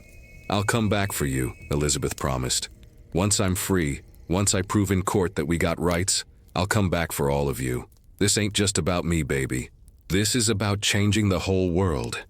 Then she and Brahm, who'd decided to run that same night, who'd suffered his own torments and couldn't take no more, slipped into the darkness. They moved through Sheffield like ghosts, sticking to shadows, avoiding the roads where paddy rollers might spot them. Elizabeth's eyes still burned, still watered with pain, but she could see well enough to navigate, well enough to keep moving toward freedom. Every sound made them freeze. The hoot of an owl, the rustle of leaves, the distant bark of dogs. They knew what happened to runaway slaves when they was caught. Whipping, branding, sometimes death. And they was doing something even more dangerous than running. They was running to a lawsuit. Running toward a confrontation with the whole system of slavery itself. The walk to Theodore Sedgwick's house took hours, though it wasn't that far. They had to be careful, had to stay hidden. By the time they reached his door, dawn was breaking, painting the sky in shades of pink and gold that looked like hope if you squinted right. Elizabeth knocked, soft at first, then harder when no one answered. Finally, the door opened, and there stood Theodore Sedgwick in his nightshirt, hair mussed from sleep, looking confused and concerned in equal measure. "Elizabeth," he said, taking in her damaged eyes, her exhausted face, Brahms standing behind her equally worn out. "What happened?" "They tried to blind me," Elizabeth said simply. "Hannah Ashley tried to take my eyes so I couldn't see to fight for my freedom. But I can still see, Mr. Sedgwick. Maybe not as clear as before, but I can see. And what I see is that if we don't stand up now, if we don't fight this case all the way through, then slavery wins. Then they get to keep doing this to people forever." Sedgwick stared at her, and in that moment, something shifted in him too. He'd taken her case partly out of conscience, partly as an intellectual exercise to test the Constitution's language. But looking at Elizabeth standing on his doorstep, eyes damaged by deliberate cruelty, body marked by years of abuse, spirit unbroken despite everything, he understood that this wasn't just about legal theory. This was about human beings, about right and wrong, about whether America's words about freedom meant anything at all. "Come in," he said quietly. "Both of you. Come in. You're safe here." Elizabeth Freeman stepped across that threshold into Theodore Sedgwick's house, leaving slavery behind with each step. Not legally, not yet. She was still technically Ashley's property, still bound by chains of law, if not of iron. But in her spirit, in her heart, in her very soul, she was already free. The old ones say that freedom isn't something given. It's something you take by refusing to accept bondage one more day. Elizabeth had refused. She'd stood up, filed suit, survived torture, and run toward justice instead of away from it. And now, sheltered in the home of a white lawyer who was finally understanding the full weight of what he'd undertaken, she prepared to do battle in a courtroom for her own humanity. The trial was coming. The confrontation with the Ashleys, with slavery itself, with every white person who'd profited from the bondage of black folks. All of it was coming. And Elizabeth Freeman, eyes burning but vision clear, was ready. Now you see, people, there are moments when two souls meet and recognize in each other something bigger than themselves. A shared purpose, a divine appointment, a convergence of destinies that was written long before either of them was born. That morning in Theodore Sedgwick's house, when the sun rose over Sheffield and light poured through the windows, Elizabeth Freeman and this white lawyer sat across from each other and understood that they was about to change history, whether they was ready for it or not. Sedgwick's wife, Pamela, brought them coffee and bread, her eyes wide with concern at Elizabeth's damaged face, at Brahms' exhausted posture, at the whole impossible situation unfolding in her parlor. She was a good woman, Pamela, one of them rare white folks who actually tried to live by Christian principles instead of just preaching them on Sundays. She brought water and clean cloths for Elizabeth's eyes, spoke gentle words of comfort, made sure both fugitives felt safe in her home. Theodore Sedgwick sat in his chair, legal documents spread before him, and looked at Elizabeth with eyes that was truly seeing her for the first time. He'd practiced law for years, argued cases about property and contracts and all manner of disputes between white men. But this, Lord have mercy, this was different. This was a woman who'd been tortured for daring to believe in the very words he'd helped write into law. A woman who'd risked everything to claim rights that should have been hers by birth. "Tell me everything," Sedgwick said, his voice quiet but firm. from the beginning. I need to understand exactly what we're facing. So Elizabeth told him. She told him about being born into bondage, about the Middle Passage memories that haunted even those who hadn't made that journey themselves, about growing up as property in the Ashley household. She told him about Hannah's cruelty, about the hot shovel that left a permanent scar on her arm, about years of labor without wages, about watching her children grow up in fear of the auction block. And she told him about the night before, about the vial of caustic liquid, about Hannah Ashley's attempt to literally blind her to prevent her from seeing freedom. As she spoke, Sedgwick's face grew darker, more troubled. He'd known slavery existed, of course. He'd grown up around it, never questioned it much until recently. But hearing Elizabeth's testimony, seeing her scarred arm and damaged eyes, understanding the full weight of what human bondage actually meant in flesh and blood terms, it shook something loose in his soul. "This is monstrous," he said finally, his voice barely above a whisper. "Absolutely monstrous. How did I accept this for so long?" "Because it didn't touch you personal," Elizabeth said, no judgment in her tone, just simple truth. "It's easy to ignore evil when you ain't the one suffering under it. But now you seeing it up close, Mr. Sedgwick. Now you can't look away no more." Brom spoke up then, his voice rough from years of hard labor and harder treatment. "I been with Ashley since I was a boy. Watched him preach about liberty while holding the whip. Watched him celebrate independence while keeping us in chains. That Constitution y'all wrote, it says we free. Says all men is born equal. Either them words mean what they say, or they don't mean nothing at all." Sedgwick nodded slowly, understanding the weight of what Brom was saying. The revolution had been fought on principles of natural rights and human equality. But if those principles didn't apply to everyone, if they was reserved only for white men of property, then what was the revolution even for? What had all that bloodshed accomplished if half the population remained in bondage? "The legal strategy is clear," Sedgwick said, pulling out papers and beginning to write. "We argue that the Massachusetts Constitution of 1780, specifically Article 1, abolished slavery by declaring that all men are born free and equal.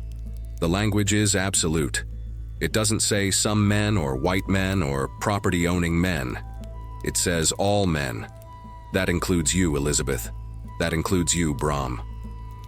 "But they gonna argue we ain't included in that," Elizabeth said. "Gonna say the framers didn't mean slaves when they wrote it." "Perhaps," Sedgwick agreed. "But the beauty of the law, Elizabeth, is that once words are written down, they belong to everyone. The framers' intent matters less than the plain meaning of the text, and the text says you were born free. If that's true, then your enslavement is illegal, has always been illegal. The old ones say that sometimes the master's tools can be used to dismantle the master's house, and this was exactly that. Using the white man's own laws, his own constitution, his own words about freedom and equality, to tear down the whole rotten system of slavery. It was brilliant strategy, dangerous and audacious, but brilliant. Over the next hours, they planned the case in detail.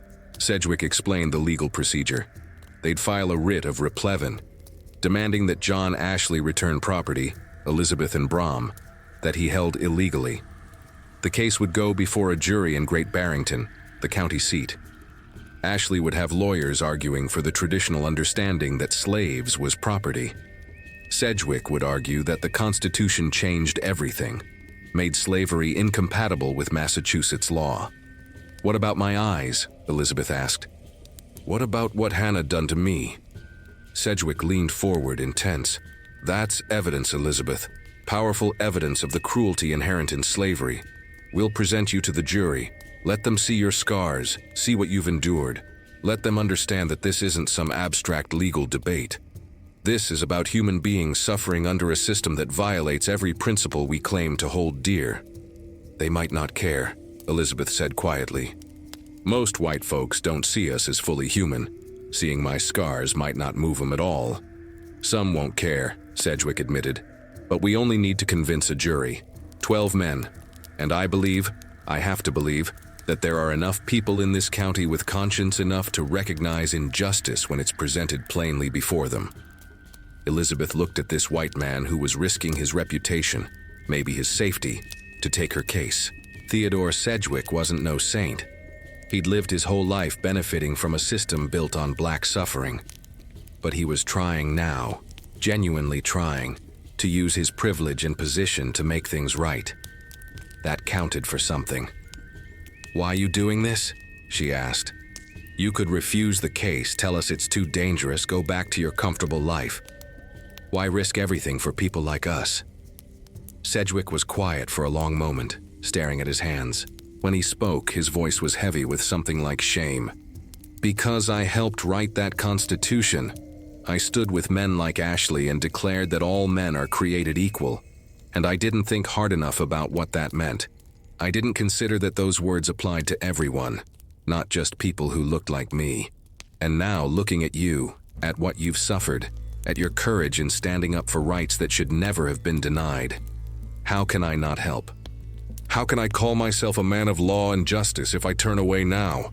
The old ones say that redemption comes in strange forms, that sometimes the oppressor's children become allies in the fight for freedom. Sedgwick wasn't no hero. He was a flawed man trying to correct a massive moral failing. But he was willing to stand in court and argue that black people was human, that slavery was evil, that the law demanded freedom. In 1781, Massachusetts, that was something. They worked through the day, drafting legal documents, planning arguments, anticipating objections. Sedgwick sent messages to other lawyers who might support the case, reached out to contacts in Boston who was interested in testing the Constitution's anti-slavery implications. He arranged for Elizabeth and Brom to stay in his household until the trial. Risky, because technically they was still Ashley's property, but Sedgwick was willing to harbor them anyway. As evening fell, Elizabeth stood at the window of Sedgwick's house looking out at Sheffield. Somewhere out there, the Ashleys was probably raging, plotting revenge, gathering their own lawyers. The white establishment would fight hard to protect slavery, to maintain their property rights over human beings. This case threatened their whole way of life, their wealth, their power. But Elizabeth wasn't afraid no more. She'd been burned, nearly blinded, forced to flee in the night. She'd endured every cruelty slavery could devise, and she was still standing, still fighting, still believing that freedom was her birthright and she was gonna claim it. "We gonna win this," she said, more to herself than to anyone else. "The ancestors didn't bring me this far to let me fail now. We gonna stand in that courtroom and prove that the law is on our side, that freedom ain't just for white folks, that every human soul got rights that can't be taken away." Sedgwick came to stand beside her. "It won't be easy. Ashley will fight with everything he has. The jury might side with tradition over justice. We might lose." "Maybe," Elizabeth said. "But even if we lose, we'll have made them argue in public that we ain't human. We'll have forced them to defend slavery out loud in a courtroom for everyone to hear. And that defense, Mr. Sedgwick, will expose the lie at the heart of this whole nation. Sometimes just forcing people to say the quiet part loud is its own kind of victory." In that moment, Theodore Sedgwick understood that Elizabeth Freeman was more than just his client. She was a warrior, a visionary, a woman who understood that freedom struggles happen on many battlefields. The courtroom was just one of them. Public opinion was another. History's judgment was a third. And on all those battlefields, Elizabeth was already fighting. The case was filed. The date was set. And Elizabeth Freeman, formerly known as Mum Bett, property of John Ashley, prepared to walk into a courthouse and demand that white men in wigs and robes recognize what should have been obvious from the day she was born: that she was human, that she was free, and that no law or custom or tradition could justify her bondage one day longer. "Listen here, child, 'cause now we getting to the part where the law itself becomes a weapon in the hands of the oppressed, where words on paper transform into instruments of liberation. The writ of replevin, that's what Sedgwick filed in the spring of 1781, a legal document demanding the return of property wrongfully held. But this wasn't about land or livestock or stolen goods. This was about human beings demanding recognition of their humanity, using the master's own legal system to argue for their freedom. The document was simple in its language but revolutionary in its implications. It stated that John Ashley was holding Elizabeth Freeman and Brom unlawfully, that they was free persons being detained against their will, and that the court should order their immediate release plus damages for their unlawful detention. Every word was carefully chosen, every argument precisely constructed, building toward one unavoidable conclusion. Slavery violated the Massachusetts Constitution, and therefore Elizabeth and Brom had been illegally held for their entire lives. When the sheriff delivered the writ to Colonel Ashley's house, they say the man's face went through a whole range of emotions: shock, rage, disbelief, and finally, a cold fury that settled over him like frost. He read the document once, twice, 3 times, as if he couldn't believe what he was seeing. His property, his slaves, was suing him, not just running away, not just resisting quietly, but taking him to court, challenging the very foundation of his right to own them. "This is madness," Ashley told his wife, waving the papers in the air. "Sedgwick has lost his mind, encouraging this. They're slaves, for God's sake. Property. The law recognizes them as such, always has." But Hannah Ashley, nursing her own fury over Elizabeth's escape, saw something her husband didn't yet grasp. "It's that Constitution," she said, voice bitter. "All that pretty language about equality you men wrote. Now it's coming back to bite you." Ashley stormed through Sheffield, rallying support from other slaveholders, other men of property who recognized the threat this lawsuit represented. If Elizabeth and Brom won, if a jury declared them free based on the Constitution's language, then every slave in Massachusetts could make the same argument. The entire system would collapse. Fortunes would be lost. The social order would be upended. They hired lawyers, the best they could find. Men who specialized in property law, who knew every precedent and statute that defined slaves as chattel, as things to be owned rather than people with rights. The defense strategy was predictable but powerful. Argue that the Constitution's framers never intended to abolish slavery, that all men had always been understood to mean white men or citizens, that centuries of legal tradition couldn't be overturned by a few words in a new document. In the quarters and slave cabins throughout Berkshire County, word spread like wildfire. 2 slaves was suing for freedom, using the Constitution as their weapon. Folks talked in whispers, afraid to hope too much, afraid of the punishment that might come if they expressed support too openly. But hope was there, burning quiet and fierce in hearts that had been told to give up hoping long ago. "You hear about Lizzie Freeman?" they'd say in hushed voices, taking Ashley to court, arguing she was born free. "If she wins." They didn't finish the sentence, didn't dare speak the possibility out loud, but everyone knew what it meant. If she won, everything changed. Theodore Sedgwick worked day and night preparing the case. His house became a hub of legal strategy, with law books piled high, arguments drafted and redrafted, witnesses identified and interviewed. Elizabeth stayed there, helping where she could, her presence a constant reminder of what this case was really about. Not abstract legal theory, but flesh and blood human beings whose lives hung in the balance. She told Sedgwick stories about slavery that he'd never heard before, never thought to ask about. She described the fear that lived in every enslaved parent's heart, the way you'd kiss your children each morning knowing it might be the last time if the master decided to sell them.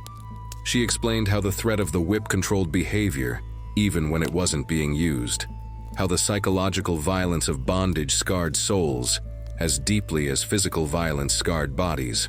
"You need to make the jury understand," Elizabeth said, "that slavery ain't just about labor. It's about stealing everything that makes a person human, their time, their choices, their family, their future. It's about treating souls like property and then acting surprised when those souls rebel."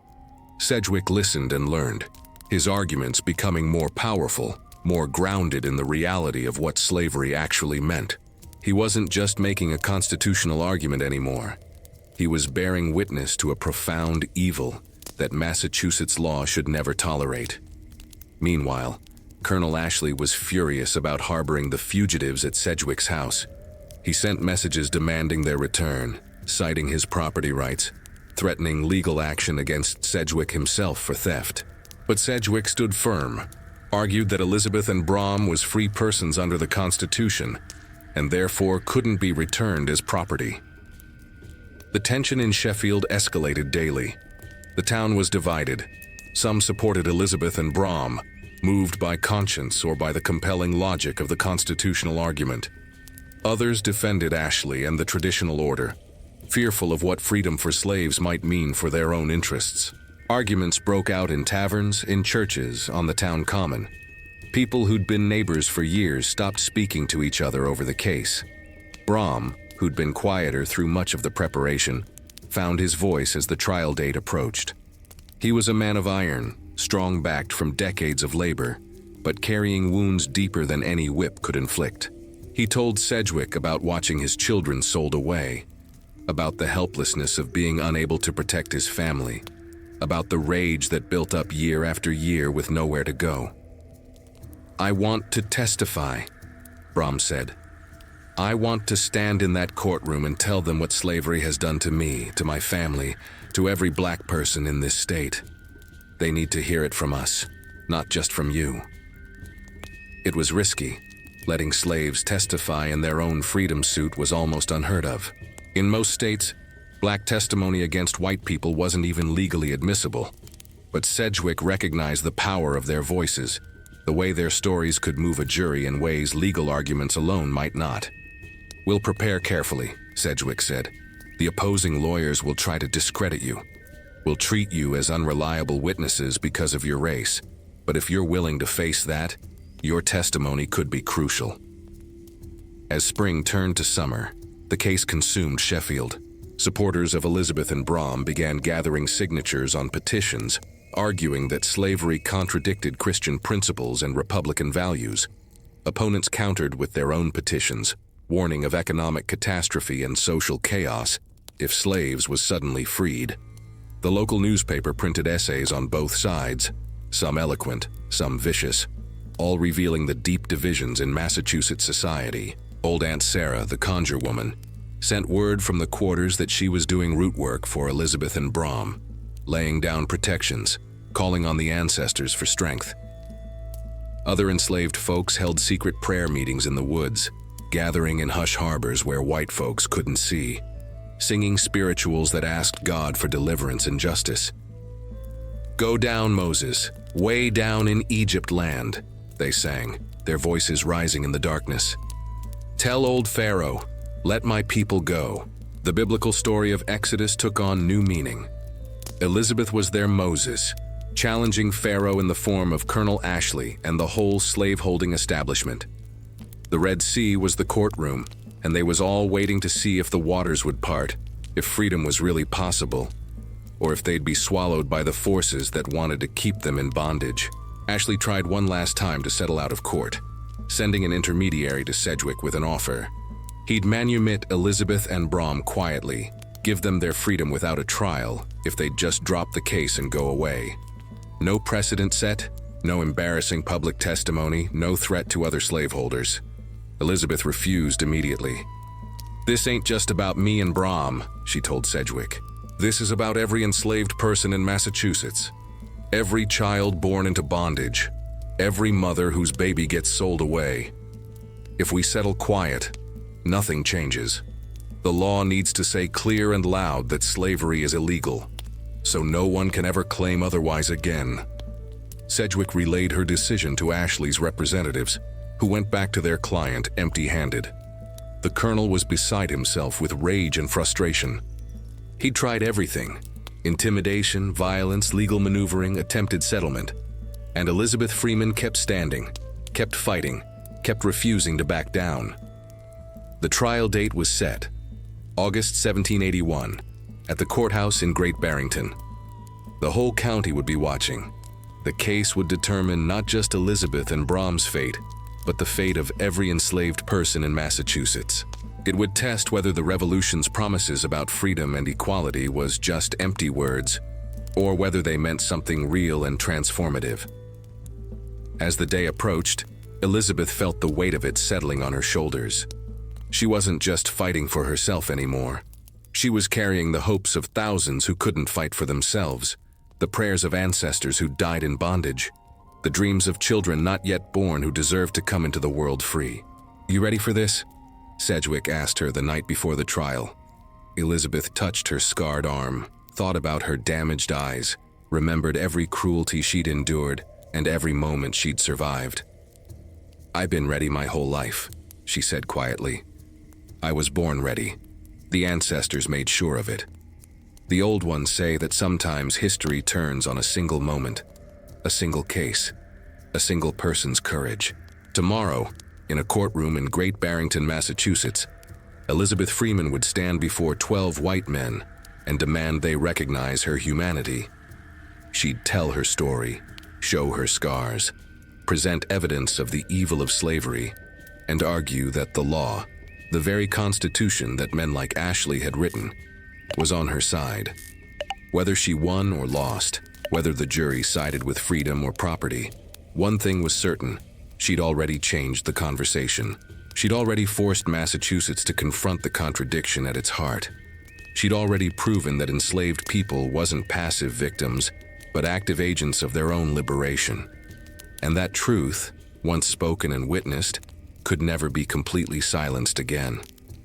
Lord, have mercy on my soul, people, because what I'm about to tell you is the moment when heaven and earth held their breath, when the ancestors leaned in close to see if justice could live in a land built on stolen labor and broken promises. August 1781. The courthouse in Great Barrington stood like a temple where truth would be tested against tradition, where words written on parchment would battle centuries of cruelty. The morning dawned hot and heavy, the kind of heat that makes the air shimmer and sweat pour before you even start moving. Elizabeth woke before sunrise, couldn't sleep no more anyway, her mind turning over what was about to happen. She dressed careful in her best clothes. Not much, just a simple dress that Pamela Sedgwick had given her, but clean and dignified. She looked at herself in the mirror, at the scar on her arm raised and dark, at her eyes still showing signs of Hannah Ashley's cruelty, and she thought, let them see. Let them see what slavery really looks like. Brom was already up, pacing nervous but determined. They broke bread together in silence, both understanding that this day would change everything one way or another. Theodore Sedgwick came down dressed in his lawyer's clothes, papers under his arm, face grave with the weight of what they was attempting. "Remember," he said, "speak truth plainly. Don't embellish, don't hold back. The jury needs to hear your stories in your own words, needs to understand that you're human beings with thoughts and feelings and rights that have been violated." They walked to the courthouse together, and folks lined the streets watching them pass. Some faces showed support, tentative smiles, nods of encouragement. Others showed hostility, sneers, muttered curses, the cold hatred of people who saw their entire way of life being threatened.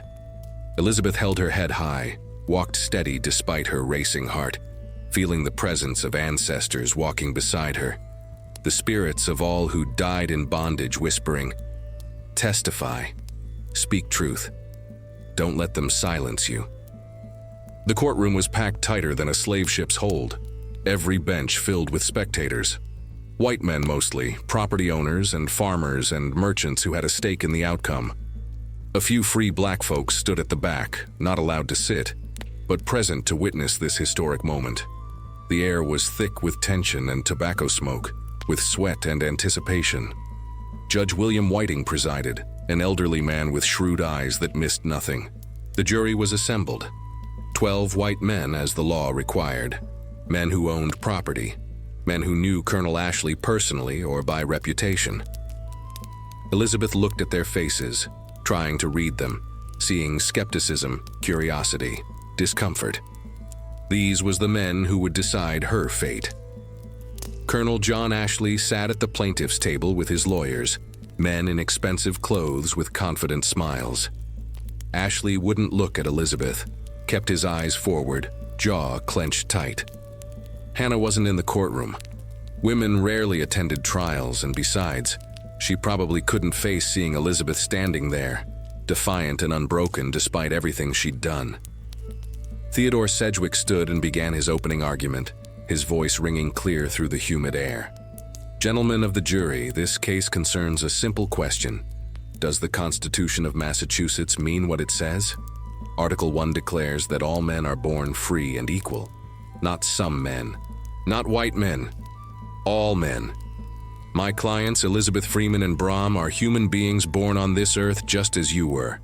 If the Constitution speaks truth, then they were born free. And if they were born free, then their enslavement is and always has been illegal. The opposing lawyers objected, argued that the framers never intended to abolish slavery, that economic chaos would result if slaves was suddenly freed, that centuries of legal precedent recognized slaves as property. They cited laws and cases, waived documents and books, built their argument on tradition and custom and the supposed natural order of things. But then Sedgwick called his first witness, Elizabeth Freeman herself. She stood and walked to the witness stand, her legs steady despite her trembling heart. The room went quiet as she placed her hand on the Bible and swore to tell the truth. Lord knows she'd been telling truth her whole life, even when white folks refused to hear it. Sedgwick asked her to state her name and age. Elizabeth Freeman, she said, voice clear and strong. Some called me Mum Bett. I'm about 40 years old, though I don't know exact 'cause nobody bothered to record the birth of slave children proper. Tell the jury about your life, Elizabeth. Where were you born? I was born in Claverick, New York. Born into bondage. Was given as a child to Colonel Ashley's household. Been there ever since. Worked from before sunrise to after sunset. Every day of my life. Never got paid a wage. Never got asked if I wanted to do this work. Just told I was property. And property does what it's told or gets punished. Can you describe some of those punishments? Elizabeth rolled up her sleeve, exposed the terrible scar on her arm. Gasps rippled through the courtroom. Some jurors leaned forward to see better, faces troubled. This here is from Mistress Hannah Ashley. She attacked my daughter with a hot shovel, and I stepped between them to protect the child. The shovel burned through skin down to bone, left this scar that I'll carry till I die. She paused, then continued, voice harder now. But that wasn't the worst. Just before I fled to Mr. Sedgwick's house, Mistress Ashley tried to blind me. Poured caustic liquid in my eyes because I dared to believe I had rights, dared to think about freedom. My vision ain't what it was, but I can still see. See clear enough to know right from wrong, which is more than some folks in this room can say. The opposing lawyers objected, tried to have her testimony stricken, argued that she was being inflammatory. But Judge Whiting allowed it, said the jury had a right to hear about the conditions of her enslavement. Elizabeth, Sedgwick asked gently, when did you first hear about the Massachusetts Constitution? I heard it read aloud in the Ashley house. Heard Colonel Ashley himself reading the words, all men are born free and equal. And I thought, if that's true, if that's really the law of this state, then my bondage is a lie. Then every day I've been held as property is a crime against me and against that Constitution. Do you believe you were born free? I know I was born free, Elizabeth said, her voice ringing with conviction. Same as any white child born in this state. God didn't make me to be property. Nature didn't create me to serve someone else's will without my consent. I was born with the same rights as Colonel Ashley, same rights as any man on that jury. The only difference is that he had the power to deny my rights, and I didn't have the power to defend them. Until now. The courtroom erupted in murmurs. Judge Whiting banged his gavel for order. The jurors was staring at Elizabeth with expressions ranging from sympathy to disbelief to anger. She'd spoken what many of them never wanted to hear, that slaves was fully human, fully equal, and that their bondage was nothing but theft sanctified by law. Sedgwick asked more questions, let Elizabeth tell her story in her own words. She spoke about her children, about the constant fear of separation, about watching other families torn apart at auction blocks. She spoke about the hypocrisy of men who preached liberty while holding whips, who declared independence while keeping people in chains. When the opposing lawyers cross-examined her, they tried to trip her up, to make her seem ignorant or unreliable. "You can't read or write, can you?" one asked smugly. "No, sir," Elizabeth said, "because teaching slaves to read is illegal. You made it illegal, so we couldn't learn the very laws that bound us. But I can think. I can reason. I can understand when someone speaks about freedom and equality, and I can recognize when those words are being denied to me. But you were treated well, weren't you? Fed, clothed, given shelter." Elizabeth's eyes blazed. "A cage is still a cage, even if it's gilded. I worked from dawn to dusk my entire life. I earned that food, that clothing, that shelter 1,000 times over with my labor. What I wasn't given was choice, was freedom, was the right to live my own life on my own terms. You call that being treated well?" They couldn't shake her. Every answer was clear, honest, devastating. She wasn't asking for sympathy. She was demanding justice, making the jury confront the reality they'd been comfortable ignoring. Then Brom took the stand, his testimony equally powerful. He spoke about his children sold south, about decades of labor without compensation, about the psychological torture of being treated as less than human. His voice broke when he described watching his son dragged away in chains, never to be seen again. "That boy was 7 years old," Brom said, tears streaming down his face. 7 years old, and they sold him like a calf at market. Tell me, gentlemen of the jury, would you stand for that? Would you accept someone selling your child? Or is that only acceptable when it's black children being sold? The day wore on, testimony piling upon testimony, arguments layered upon arguments. Sedgwick presented the Constitution, read the relevant passages aloud, made the case that the framers, whatever their personal feelings about slavery, had written language that was absolute and unambiguous. The opposing lawyers argued tradition, argued economic necessity, argued that freeing slaves would destroy Massachusetts society. But in the end, it came down to 12 white men deciding whether 2 black people was human enough to deserve freedom, whether the Constitution's words was meant for everyone or just for folks who looked like them. As the sun set and the judge adjourned for the day, Elizabeth and Brom walked out of the courthouse exhausted but unbowed. They'd spoken their truth. They'd testified to their humanity. They'd forced a courtroom full of white people to confront the evil of slavery in personal, undeniable terms. Tomorrow, the jury would deliberate. Tomorrow, the verdict would come. But tonight, in the hearts of every enslaved person who'd heard about the trial, in the spirits of ancestors watching from beyond, there was something new, a flicker of hope that maybe, just maybe, justice was possible, even in a world built on injustice. Now listen here, child, 'cause this is where God and justice had their say, where 12 white men had to look deep in their souls and decide if they had the courage to do what was right, even when it was inconvenient, even when it threatened their whole way of life. The morning of August 22nd, 1781, dawned with clouds hanging heavy, like the sky itself was holding its breath, waiting to see if freedom could be born in a courtroom, or if it would be strangled in its cradle by tradition and greed. Elizabeth couldn't eat nothing that morning.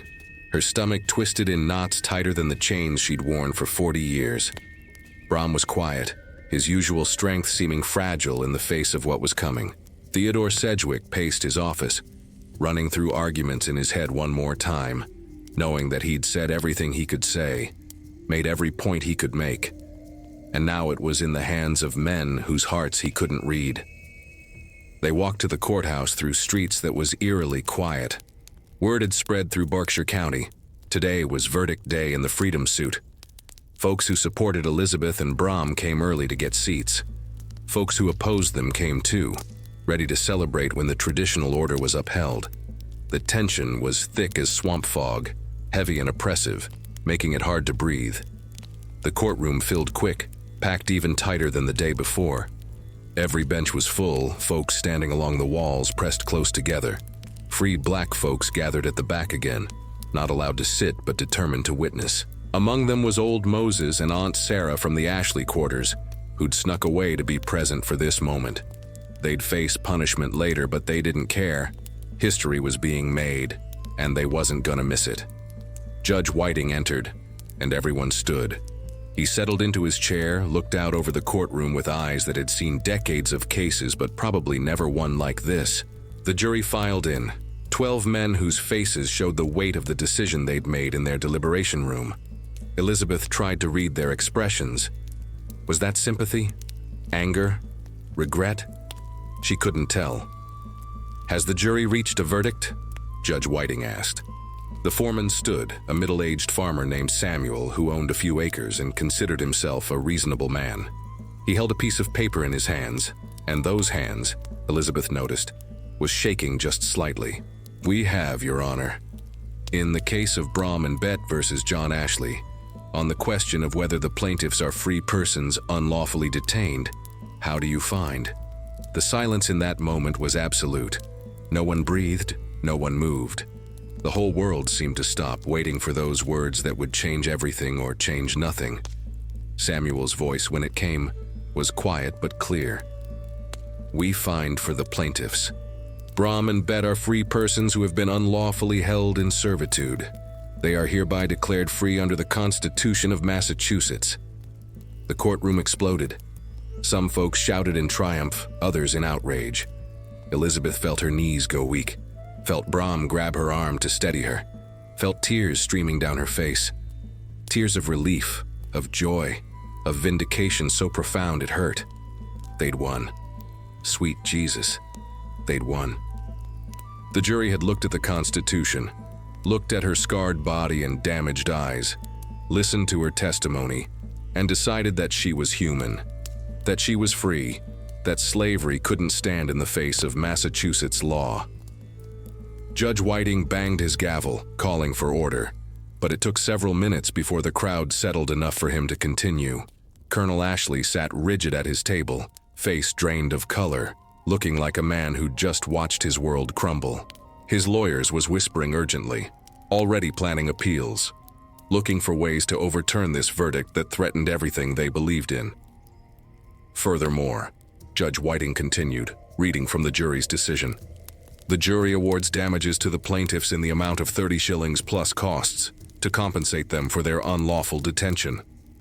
30 shillings. It wasn't much, couldn't begin to compensate for decades of stolen labor, stolen life, stolen humanity. But it was something. It was acknowledgement that a wrong had been done, that Elizabeth and Brom deserved restitution.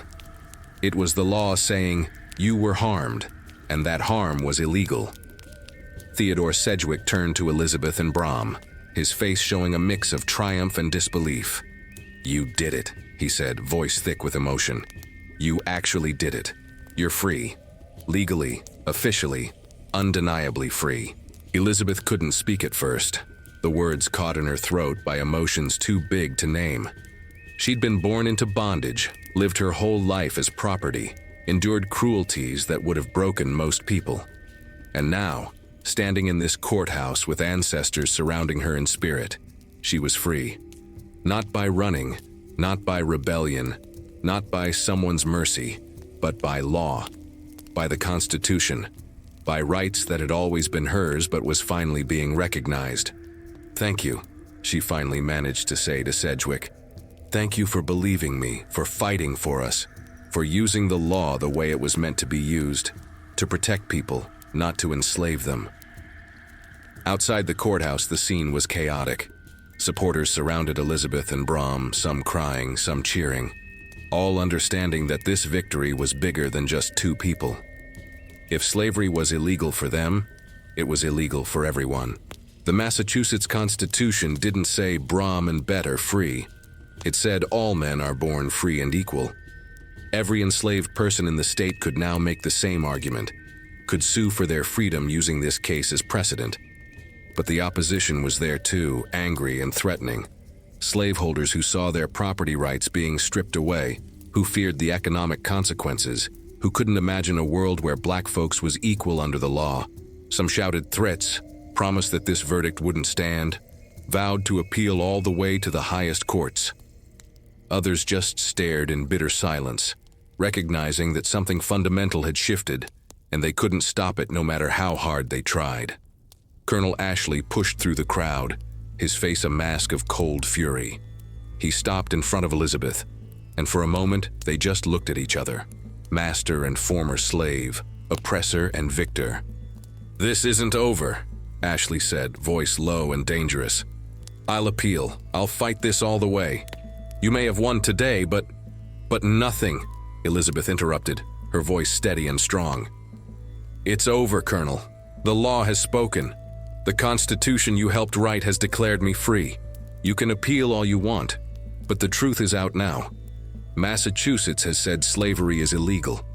You can't put that back in the bottle." Ashley opened his mouth to respond, but no words came. What could he say? She was right. The verdict had established precedent. Other slaves was already planning their own freedom suits.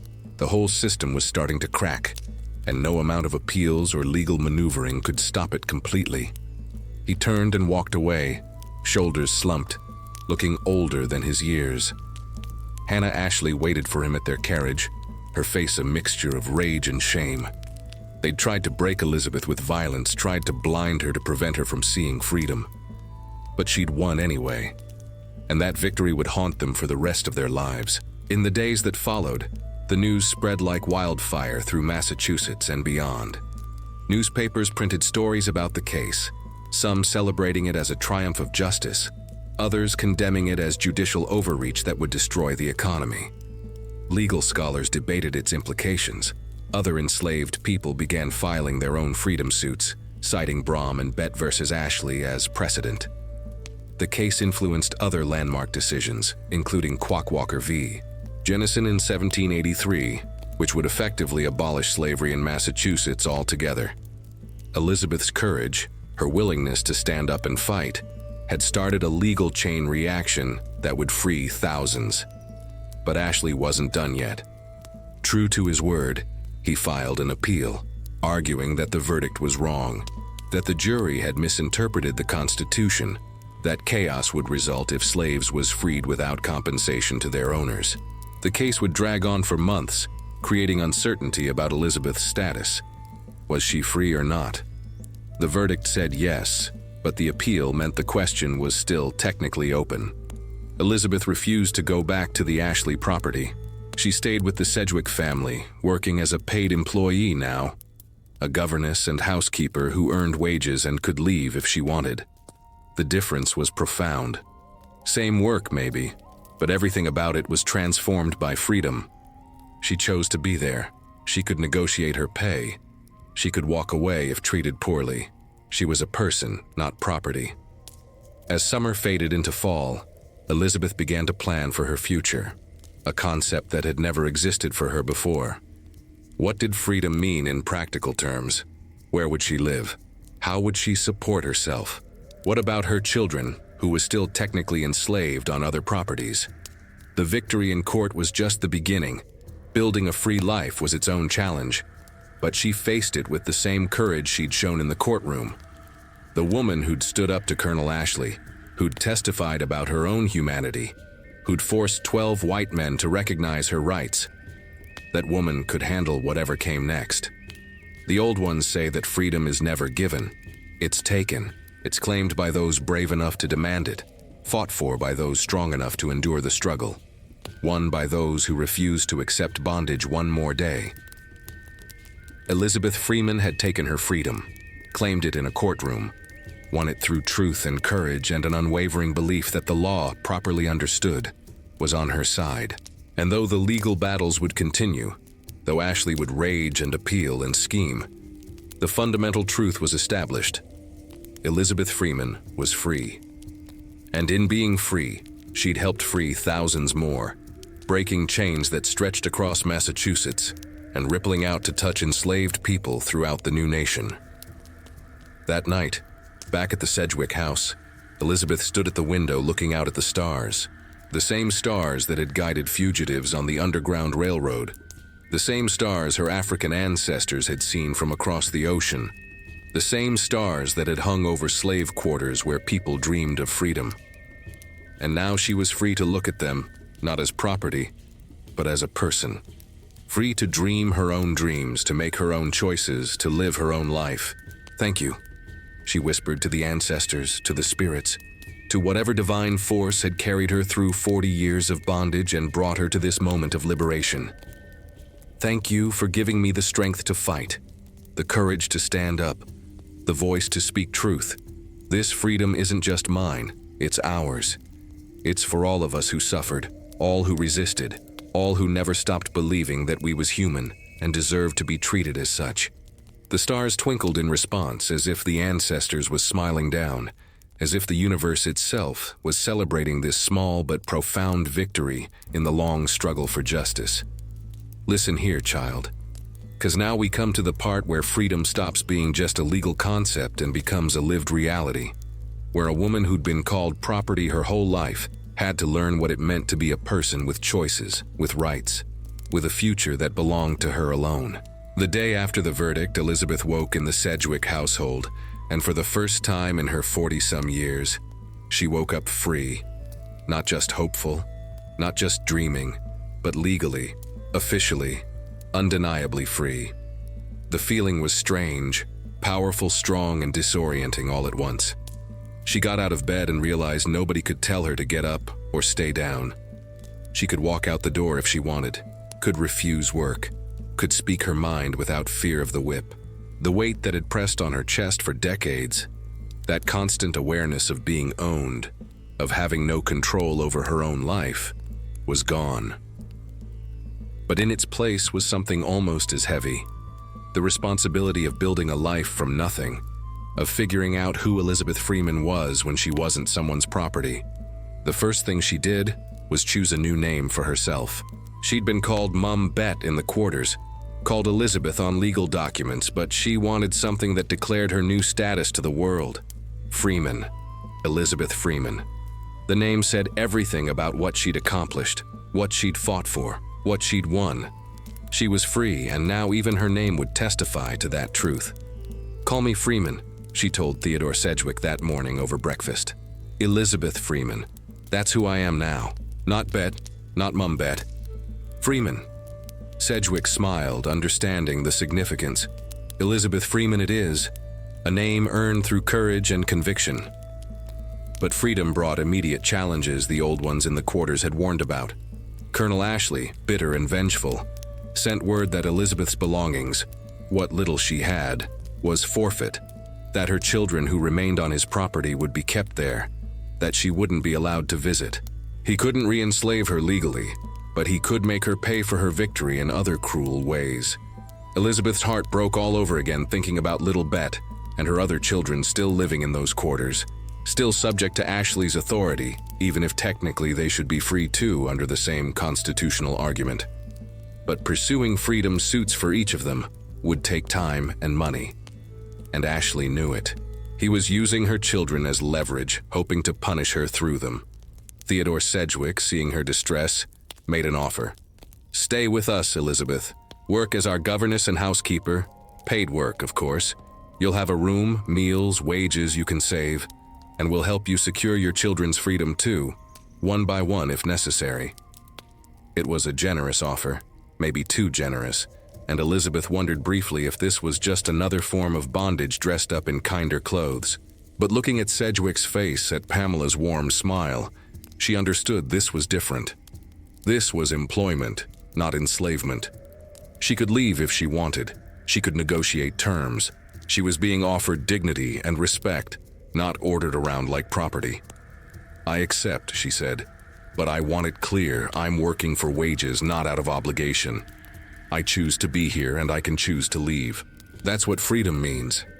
"Absolutely," Sedgwick agreed. "You're an employee, Elizabeth, not a servant in the old sense. We're fortunate to have you." So began Elizabeth Freeman's new life.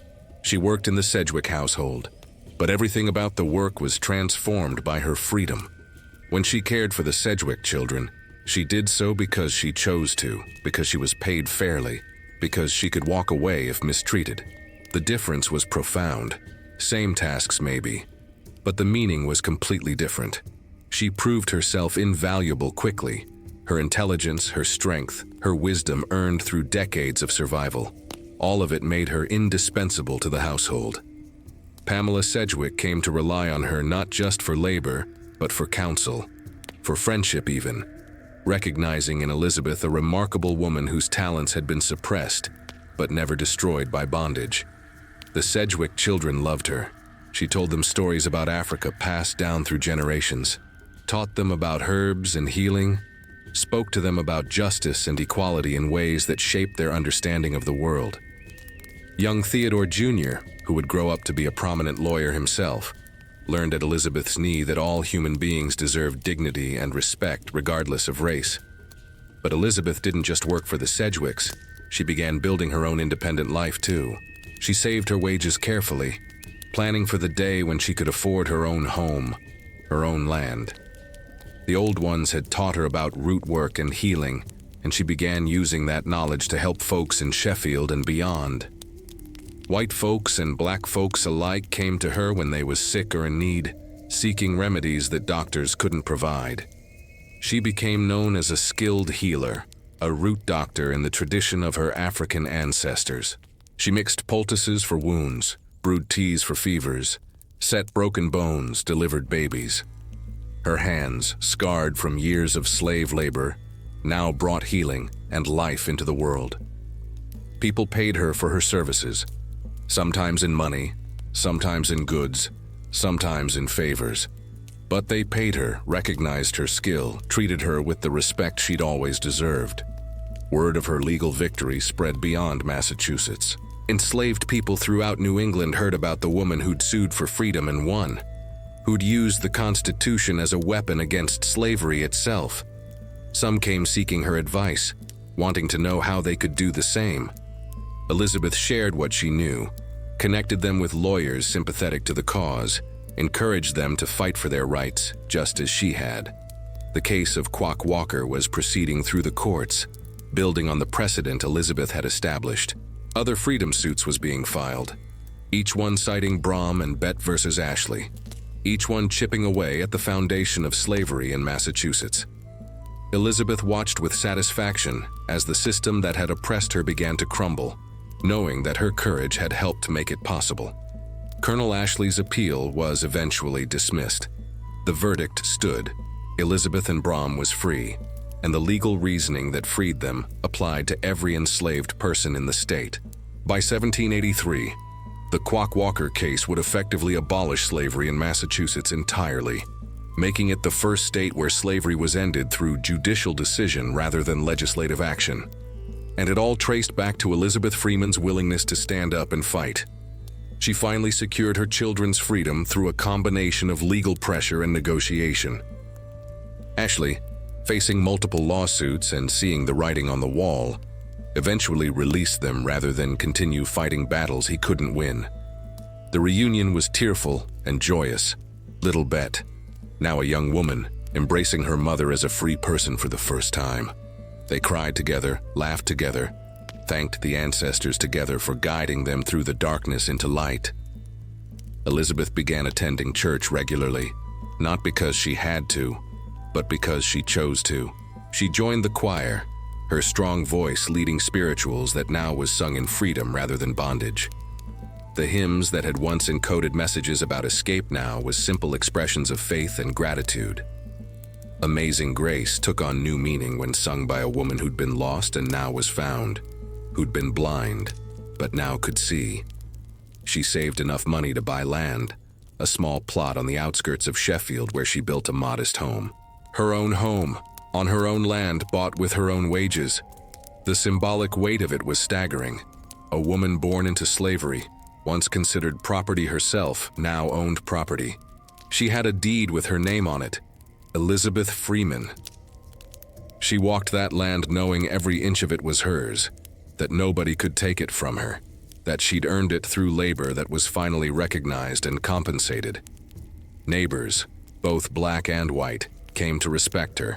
She was known for her wisdom, her healing skills, her fierce independence. When disputes arose, people sought her counsel. When someone was sick, they called for Elizabeth Freeman. When young people needed advice about navigating this new world where some black folks was free while others remained enslaved, they came to her for guidance. But freedom wasn't without its challenges. The scars of slavery, physical and psychological, didn't disappear just because the law said she was free. She still woke sometimes from nightmares about the whip, about children being sold, about Hannah Ashley's cruel laughter. Her arm still ached where the hot shovel had burned her. Her eyes still carried damage from the caustic liquid. The trauma of 4 decades in bondage couldn't be erased by a court verdict, no matter how righteous. Yet she persevered, powerful, strong, and determined. She built relationships with other free black folks in the area, creating a community of support and mutual aid. They looked out for each other, shared resources, protected one another from white folks who resented their freedom.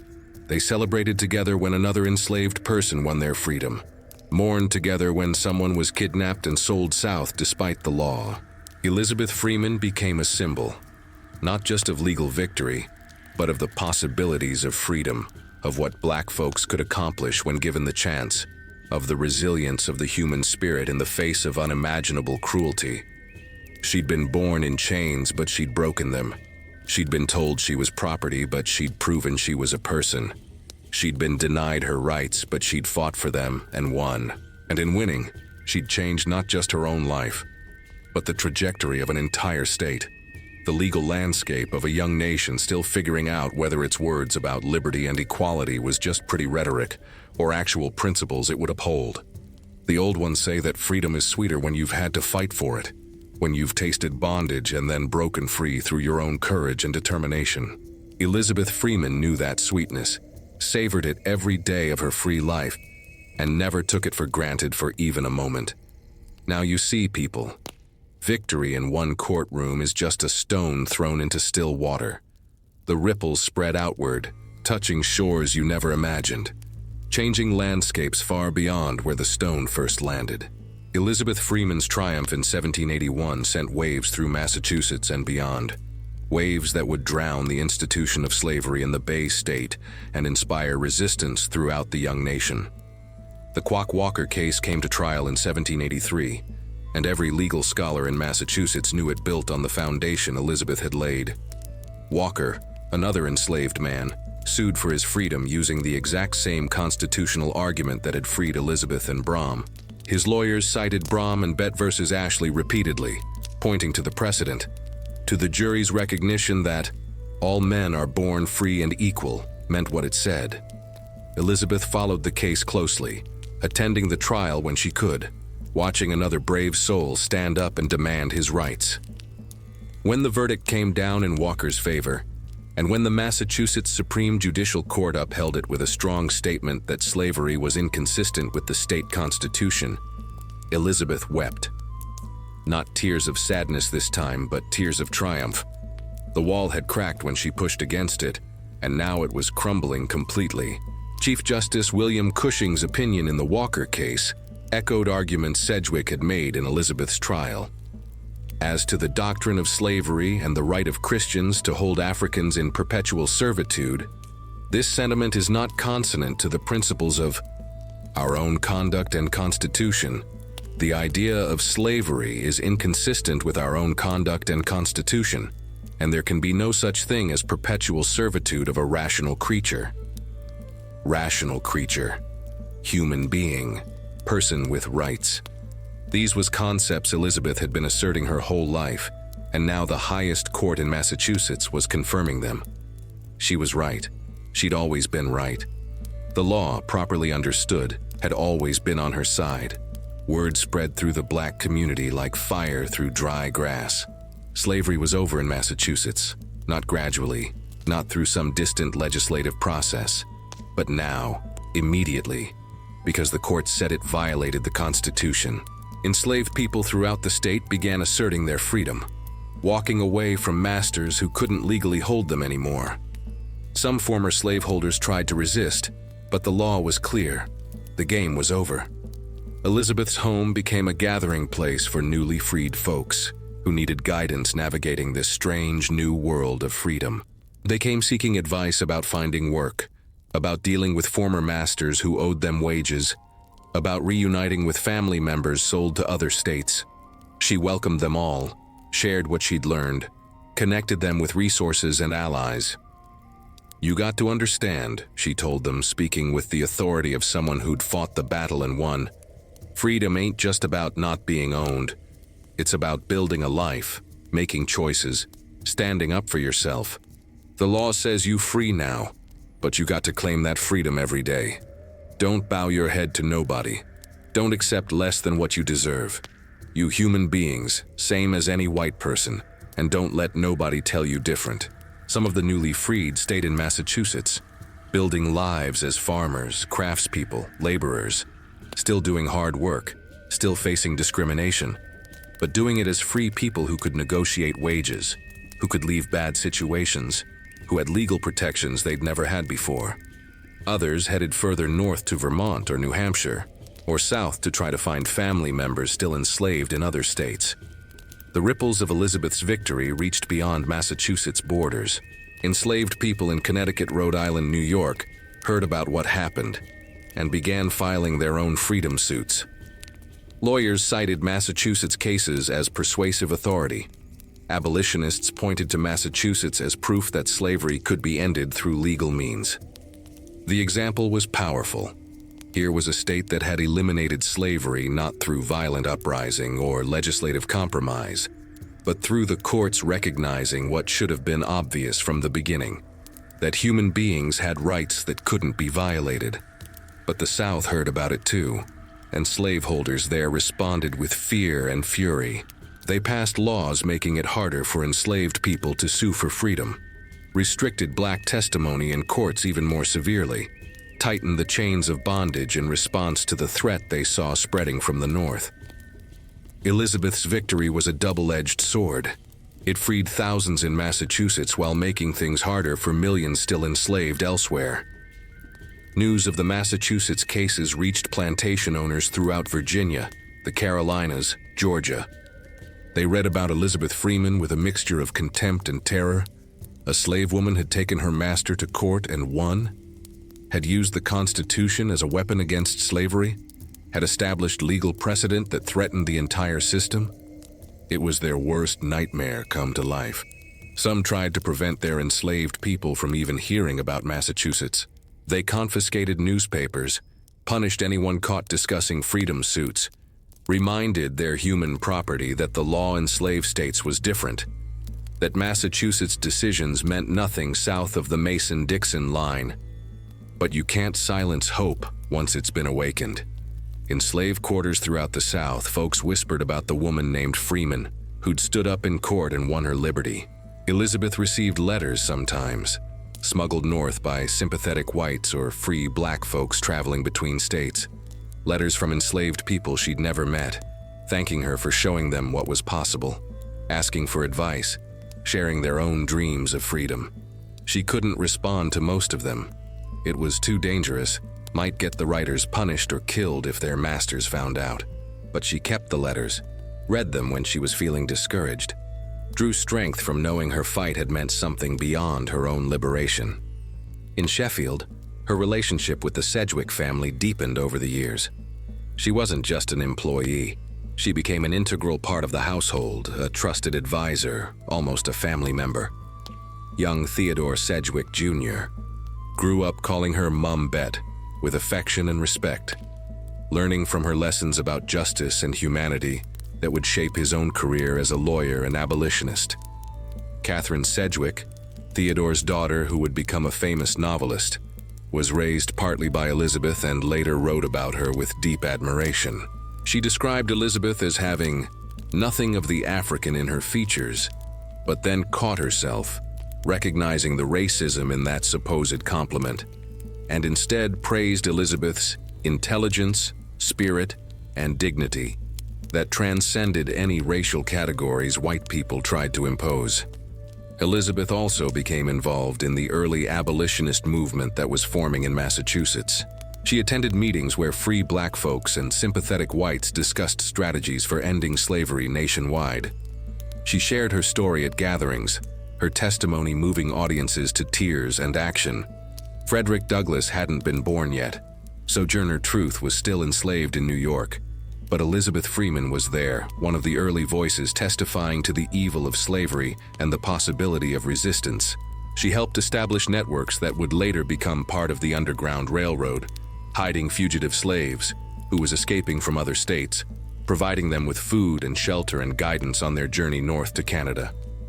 Her home, bought with wages she'd earned in freedom, became a station on that sacred route. She risked legal trouble.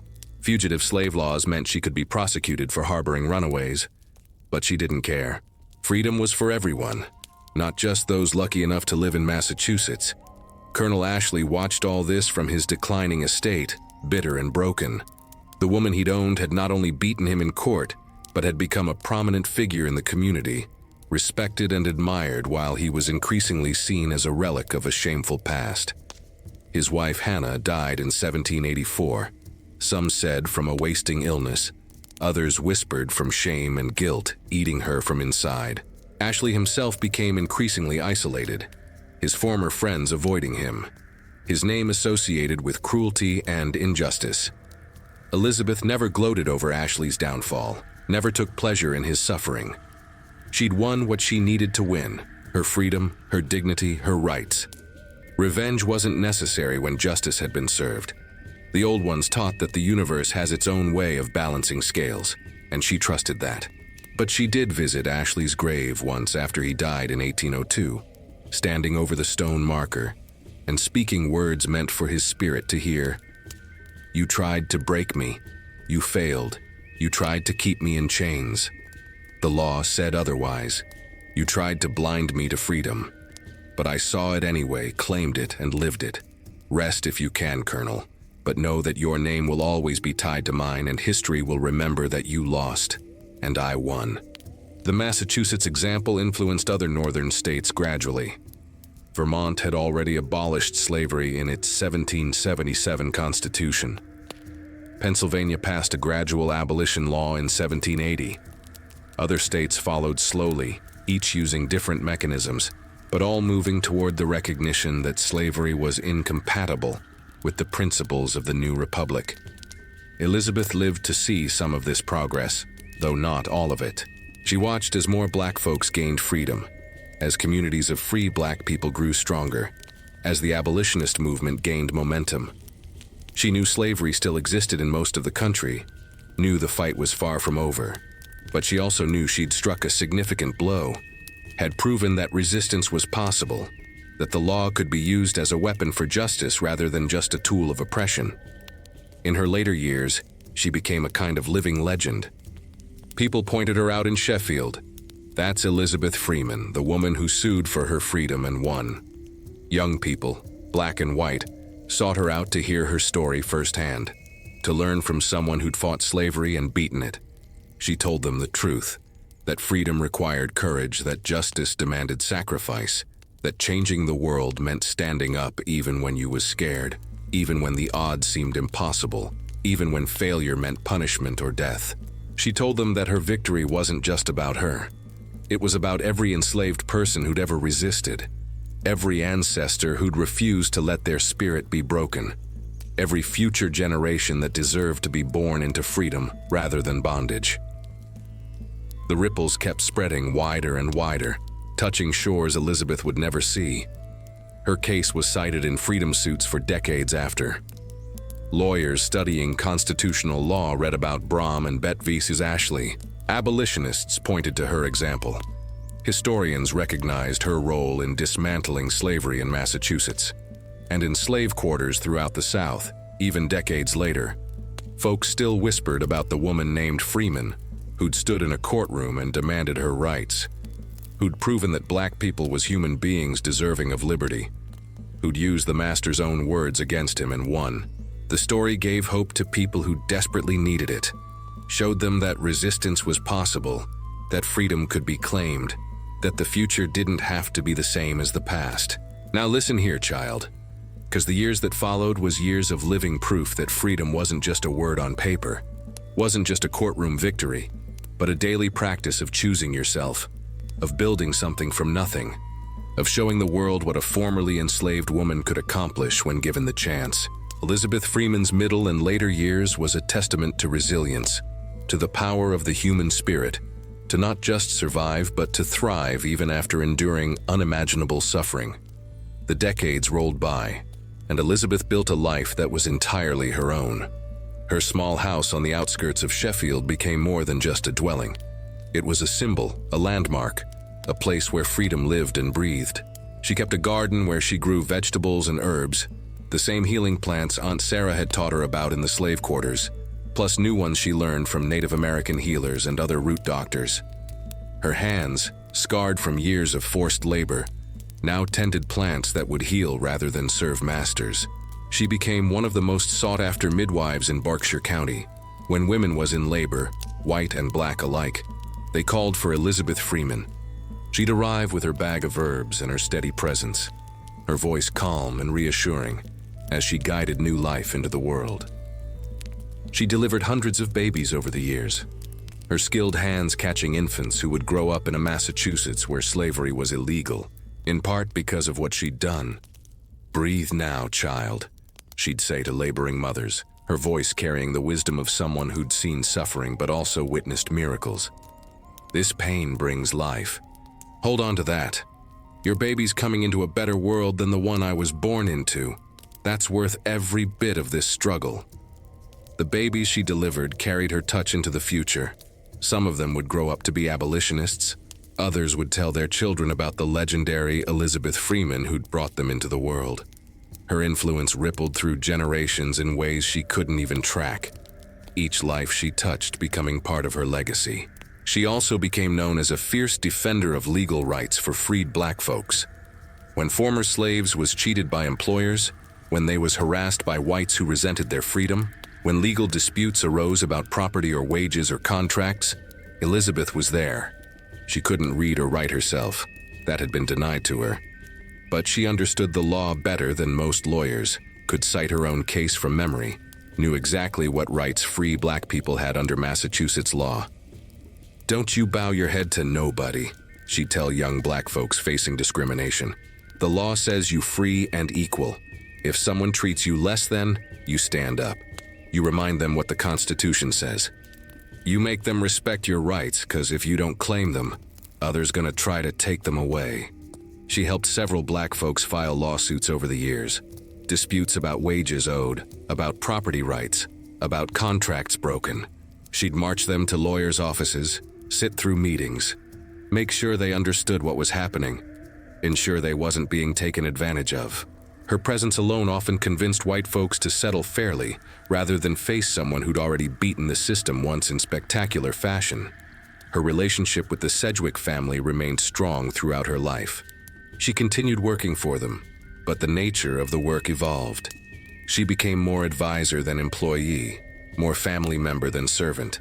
Theodore Sedgwick consulted her on legal matters involving black clients, valued her perspective on issues of justice and equality. When he was elected to Congress, representing Massachusetts in the new federal government, he carried with him lessons Elizabeth had taught him about human dignity and rights. Pamela Sedgwick, who struggled with mental illness in later years, found comfort in Elizabeth's presence. Elizabeth cared for her with gentle compassion, understanding that suffering came in many forms, that privilege didn't protect anyone from pain. When Pamela died in 1807, Elizabeth mourned genuinely, having developed real affection for this white woman who'd treated her with respect and kindness. The Sedgwick children grew up under Elizabeth's influence and carried her values into their own adult lives. Catherine Sedgwick became a novelist who wrote about social issues, whose books challenged prevailing attitudes about race and class. Theodore Jr. became a lawyer who took on civil rights cases. Charles became an abolitionist. All of them credited Elizabeth Freeman with shaping their moral compass, with teaching them that all human beings deserved dignity regardless of race. Elizabeth's own children and grandchildren thrived in freedom. Little Bett married and had children of her own, raising them in a world where they was born free, where slavery was a nightmare their grandmother had lived through but they never would. Elizabeth watched her grandchildren play without fear of being sold, watched them learn to read and write, watched them dream about futures that was actually possible. The joy of that, the profound satisfaction of knowing her fight had secured freedom for her descendants, was sweeter than any courtroom victory. She lived frugally, saved money, helped her children establish themselves. When disputes arose, and they did, because freedom didn't eliminate all problems, She mediated with the wisdom of someone who understood that family was precious, that the bonds broken by slavery needed to be carefully tended in freedom. She gathered her family for meals, told them stories about their ancestors, made sure they understood where they came from and what had been sacrificed for their liberty. As she aged, her body showed the wear of decades of hard labor. Her joints ached, especially in winter. The scar on her arm never stopped bothering her. Her eyes, damaged by Hannah Ashley's cruelty, grew weaker with age, but her spirit remained strong as iron, her mind sharp, her voice still carrying authority when she spoke about justice and rights. She became a living link to a past that was rapidly fading from memory. Young people who'd never known slavery, who couldn't imagine what it had been like, came to hear her stories. She told them the truth, not sanitized, not softened, but raw and real. She described the auction block, the whipping post, the constant fear, the soul-crushing weight of being treated as property. She showed them her scars, made them understand the cost of the freedom they took for granted. "Don't ever forget," she'd say, her voice grave with the weight of memory. "Don't forget what slavery was, what it did to people, and don't think it's truly over just because it's illegal here. Down south, millions still in chains. The fight ain't finished. Won't be finished till every enslaved person is free, till the whole evil system is torn down root and branch." She contributed what she could to the abolitionist cause. Money when she had it, shelter for fugitives always, testimony at meetings, her very presence as proof that black people was capable of anything white people was. When William Lloyd Garrison began publishing The Liberator in 1831, Elizabeth couldn't read it herself but had others read it to her. She nodded with satisfaction at the militant language, the refusal to compromise, the demand for immediate abolition. "That's right," she'd say. "No gradual emancipation, no colonization schemes, no compensation to slaveholders. Just freedom, immediate and unconditional. That's what I fought for, what the Constitution says. Anything less is an insult to human dignity." She maintained her healing practice well into old age, her knowledge of herbs and remedies only deepening with experience. People said she had the gift, that she could see into bodies and spirits, know what was wrong and how to fix it. Maybe it was just decades of careful observation, or maybe the ancestors did guide her hands as she worked. Either way, she saved lives, eased suffering, brought comfort to the sick and dying. She also served as an unofficial historian, preserving the stories of slavery and resistance that might otherwise be lost.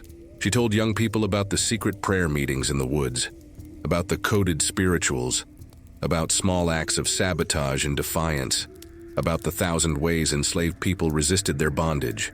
She wanted them to know that slaves hadn't been passive victims but active agents of their own liberation, that her courtroom victory was just one example of a much larger tradition of resistance. In her 70s, still living independently in her own home, Elizabeth remained a force in the community. She walked to church every Sunday, her back straight despite her age, greeting everyone she passed with dignity. She tended her garden, received visitors, advised those seeking her counsel. She'd outlived Colonel Ashley by decades, had outlived Hannah Ashley, had outlived most of the white folks who'd thought they could keep her in bondage forever. "I'm still here," she'd sometimes say, looking out at the Massachusetts landscape that had witnessed her bondage and her liberation. Still standing, still free, still fighting. They couldn't break me then, and time won't break me now.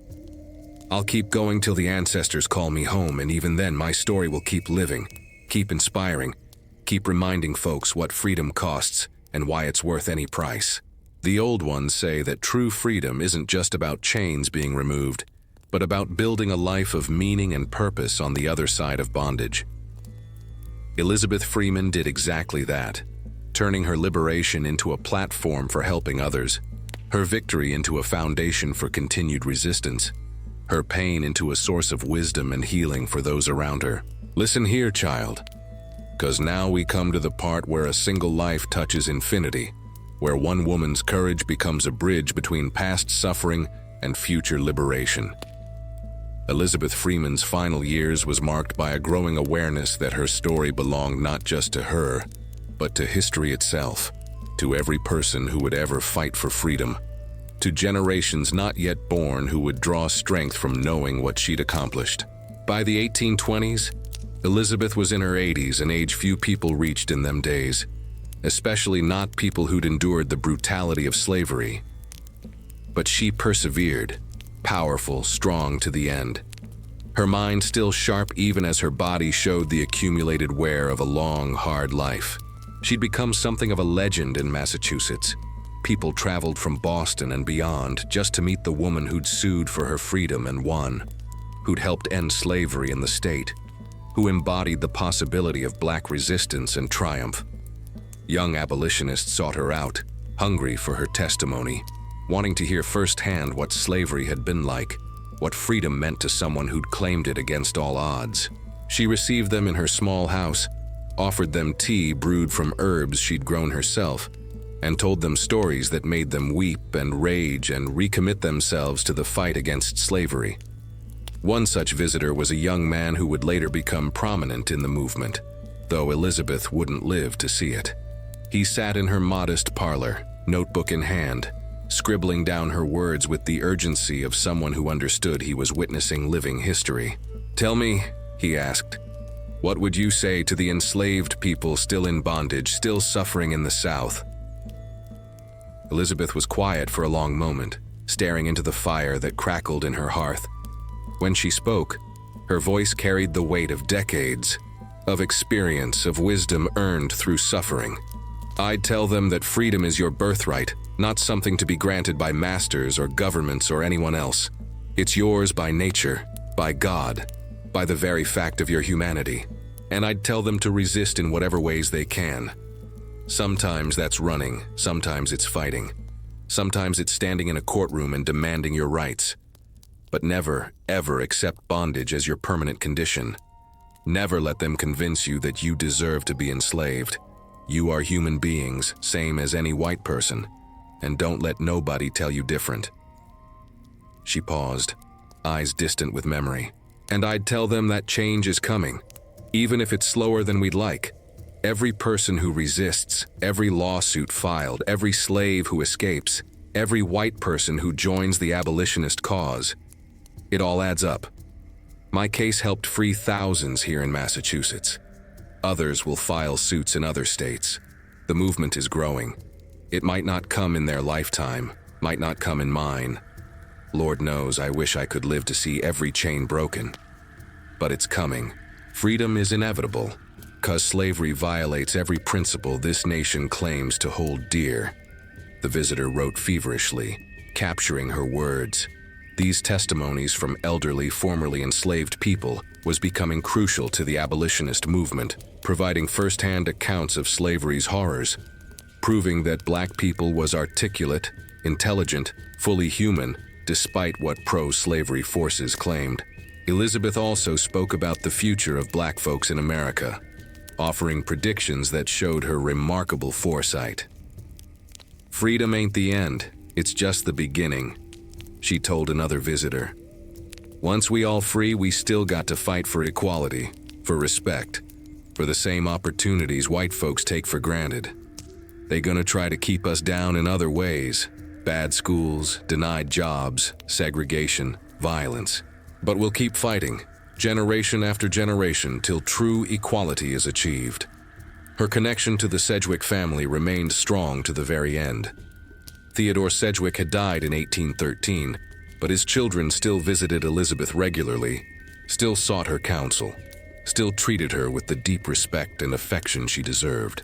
Catherine Sedgwick, by now a successful novelist, was writing stories that challenged prevailing attitudes about race and class, stories influenced directly by lessons learned from Elizabeth.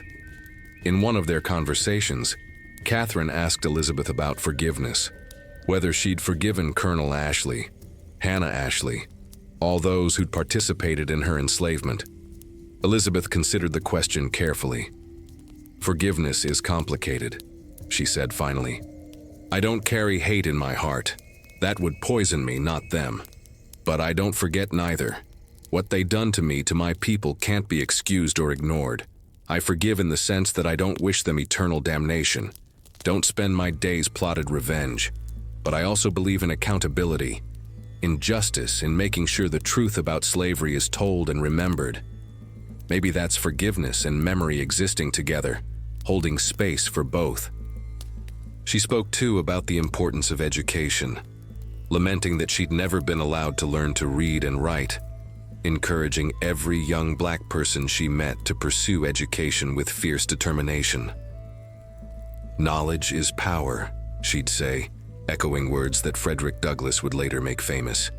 That's why slaveholders forbid it. That's why you must seek it. Learn to read, learn to write, learn everything you can. Use your mind as a weapon against ignorance and oppression. Her influence extended beyond the black community. White families in Sheffield who'd grown up hearing about her, who'd been influenced by her example, raised their children with different attitudes about race. Some became abolitionists themselves, contributing money and effort to the cause. Others simply treated black folks with more respect than their parents had, recognizing that people like Elizabeth proved everything the racists said was wrong. The connection between her victory and later legal battles for equality was clear even in her lifetime. Lawyers arguing for black rights in various contexts cited Brom and Bett v. Ashley as precedent, as proof that constitutional principles could be used to advance justice. The case became part of legal education, studied by aspiring lawyers, included in discussions of constitutional interpretation and civil rights. Elizabeth understood that her legacy wasn't just about her personal freedom, but about the broader principle she'd established, that ordinary people could use the legal system to challenge injustice, that constitutions and laws could be interpreted in ways that expanded rather than restricted rights, that the arc of history could be bent toward justice through courage and persistence. She thought about W.E.B. Du Bois, not born yet but whose family roots was in Great Barrington, the very town where Elizabeth's trial had taken place. She didn't know that decades later Du Bois would write about the struggle for black equality, would reference the legal battles fought in Massachusetts, would stand on foundations that people like her had laid. But she understood instinctively that her fight was part of a larger, longer struggle that would continue long after she was gone. In conversations with younger activists, Elizabeth emphasized strategy and persistence. You can't win every battle, she'd counsel. Sometimes you lose. Sometimes the system defeats you. But you keep fighting, keep filing suits, keep speaking truth, keep resisting. Every loss teaches you something. Every setback reveals where the system is vulnerable. You learn from defeat and come back stronger. She also spoke about coalition building, about the importance of finding white allies who genuinely supported black freedom. I couldn't have won without Theodore Sedgwick, she acknowledged. Didn't have to like the fact that I needed a white lawyer to argue my case, but that was reality. Use whatever tools and allies you can find. Pride is fine, but winning is better. Her health began declining noticeably by 1829. The winters was harder on her old bones. The arthritis in her hands, those hands that had picked cotton, scrubbed floors, delivered babies, healed the sick, making even simple tasks difficult. Her eyes, never fully recovered from Hannah Ashley's attack, was failing. But her mind remained clear, her spirit undiminished. She called her children and grandchildren to her, wanted to pass on final lessons, final stories, final encouragement. Remember who you are, she told them. You come from people who survived the Middle Passage, who endured slavery, who fought for freedom and won. That strength is in your blood. When times get hard, and they will get hard, remember what I did, what your ancestors did. Remember that we refused to accept bondage, that we stood up and demanded our rights. You do the same. To her granddaughter specifically, she said, don't let anyone tell you that being a woman makes you weak. I was a woman, and I beat slavery in court. Your gender don't limit what you can do, only what others might try to convince you is possible. Prove them wrong. Always prove them wrong. She organized her affairs, made sure her property would go to her children, that her story would be preserved. She'd kept the papers from her trial, yellowed now with age, and she gave them to the Sedgwick family for safekeeping, knowing they'd preserve this crucial piece of history. As winter 1829 approached, Elizabeth knew her time was coming. She could feel the ancestors calling, feel the pull toward whatever lay beyond this life. She wasn't afraid. She'd faced far worse than death, had stared down masters and courts and the whole slave system. Death was just another threshold to cross, another door to walk through with her head held high. "When I go," she told her family, "don't mourn too long, celebrate instead. Celebrate that I lived to see freedom, that I helped others gain theirs, that I never let them break my spirit no matter what they'd done to my body. I lived a good life after I won my freedom, a life of purpose and meaning and service. That's all anyone can ask for." The old ones say that when a warrior dies, the ancestors welcome them home with joy, recognizing one of their own. Elizabeth Freeman had been a warrior her whole life, fighting slavery, fighting injustice, fighting for her rights and the rights of all her people. And as her final days approached, she could feel them gathering. Her mama, Aunt Sarah, old Moses, all those who'd gone before preparing to welcome her into glory. Now listen here, people, because we come to the end of this earthly journey, to the moment when a warrior's body finally rests, but her spirit rises up to join the ancestors, to the day when flesh returns to dust, but legacy becomes eternal. December 28th, 1829. That was the day Elizabeth Freeman crossed over, left this world of struggle and pain and hard-won freedom, and entered into glory where the ancestors was waiting with open arms and songs of triumph. She died in her own bed, in her own house, on her own land. 3 things no enslaved person could claim. Her children surrounded her, her grandchildren too, holding her scarred hands, singing spirituals soft and low, thanking her for the gift of freedom she'd fought so hard to secure for them. She was 85 years old, maybe older, her exact birth date lost to the deliberate carelessness of slaveholders who didn't bother recording when black babies was born. "Tell my story," she whispered to them in her final hours, voice weak but still carrying that iron determination that had defined her whole life. "Tell it true. Tell how I was born in chains but died free. Tell how I stood in that courthouse and demanded my rights. Tell how the law, when used proper, can be a weapon for justice. Don't let them forget. Don't let anyone ever forget what slavery was, what it cost, what it took to break free." Her daughter, little Bett, now an old woman herself with gray in her hair and freedom in her soul, held her mama's hand and promised, "We'll tell it, Mama. We'll make sure every generation knows your name, knows what you did. Your story gonna live forever." Elizabeth smiled then, satisfied.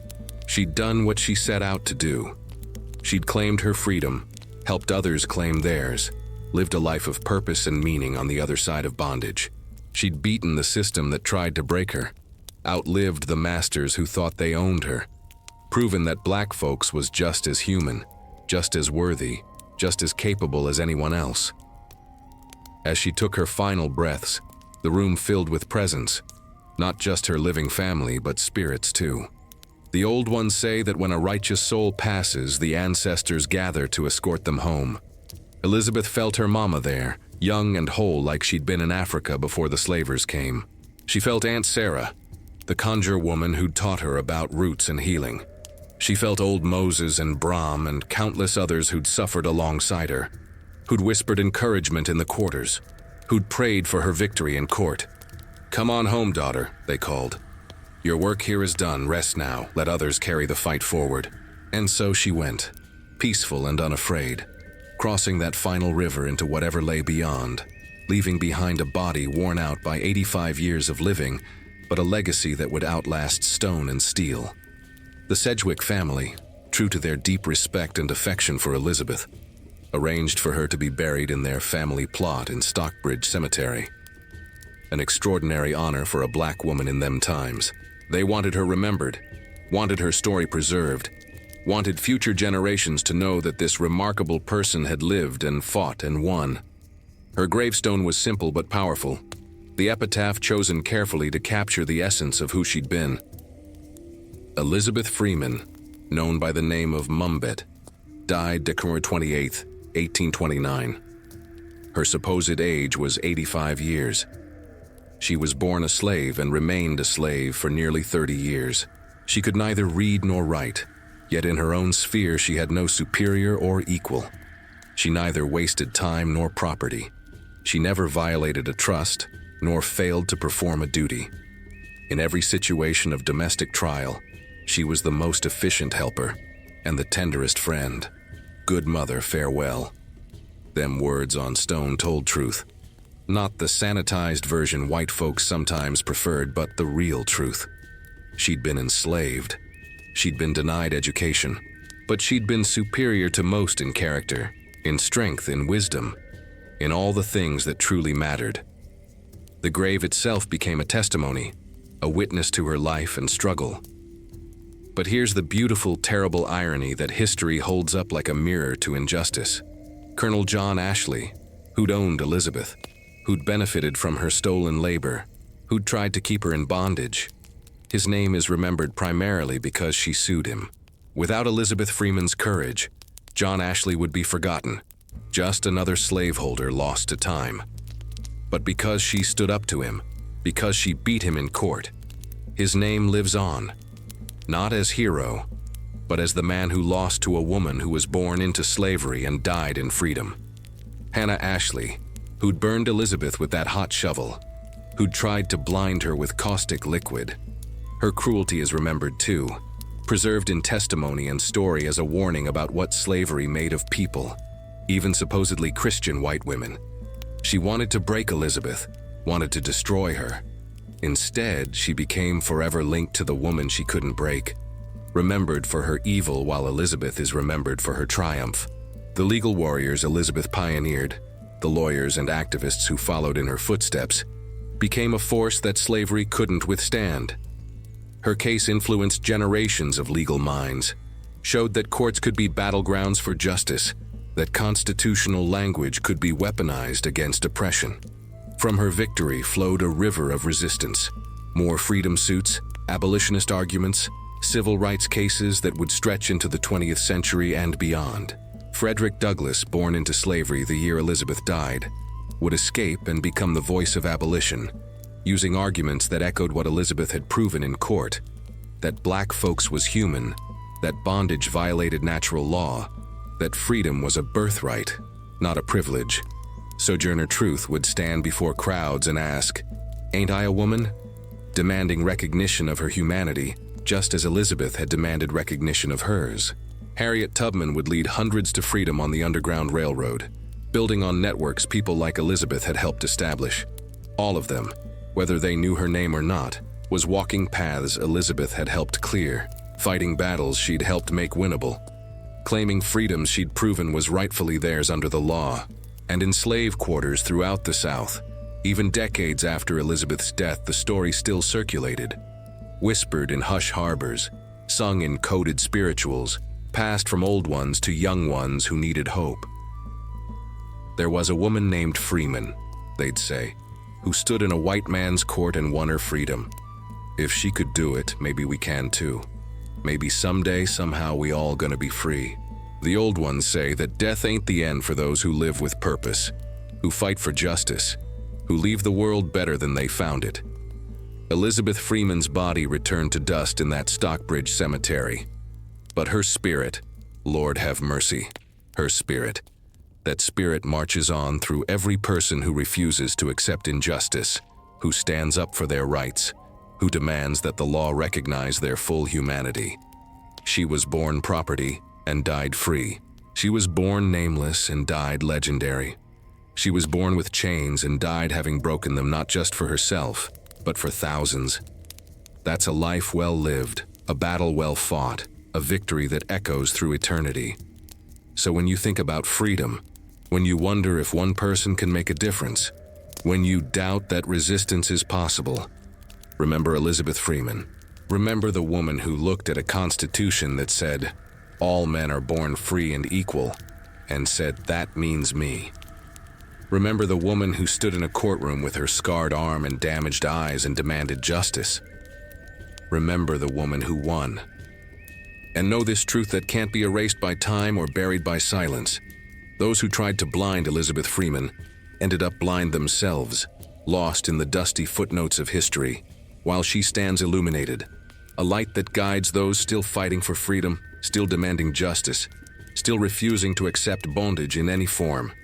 Quem sofreu, sofreu. Quem resistiu, deixou memória. And Elizabeth Freeman's memory lives on, powerful and unbreakable. A testament to courage that no grave can contain. A story that belongs not just to history but to every generation that needs to know that freedom is possible, that resistance works, that one person's courage can change the world. This is her story. This is our story. This is the truth that echoes forever through the echoes from the quarters.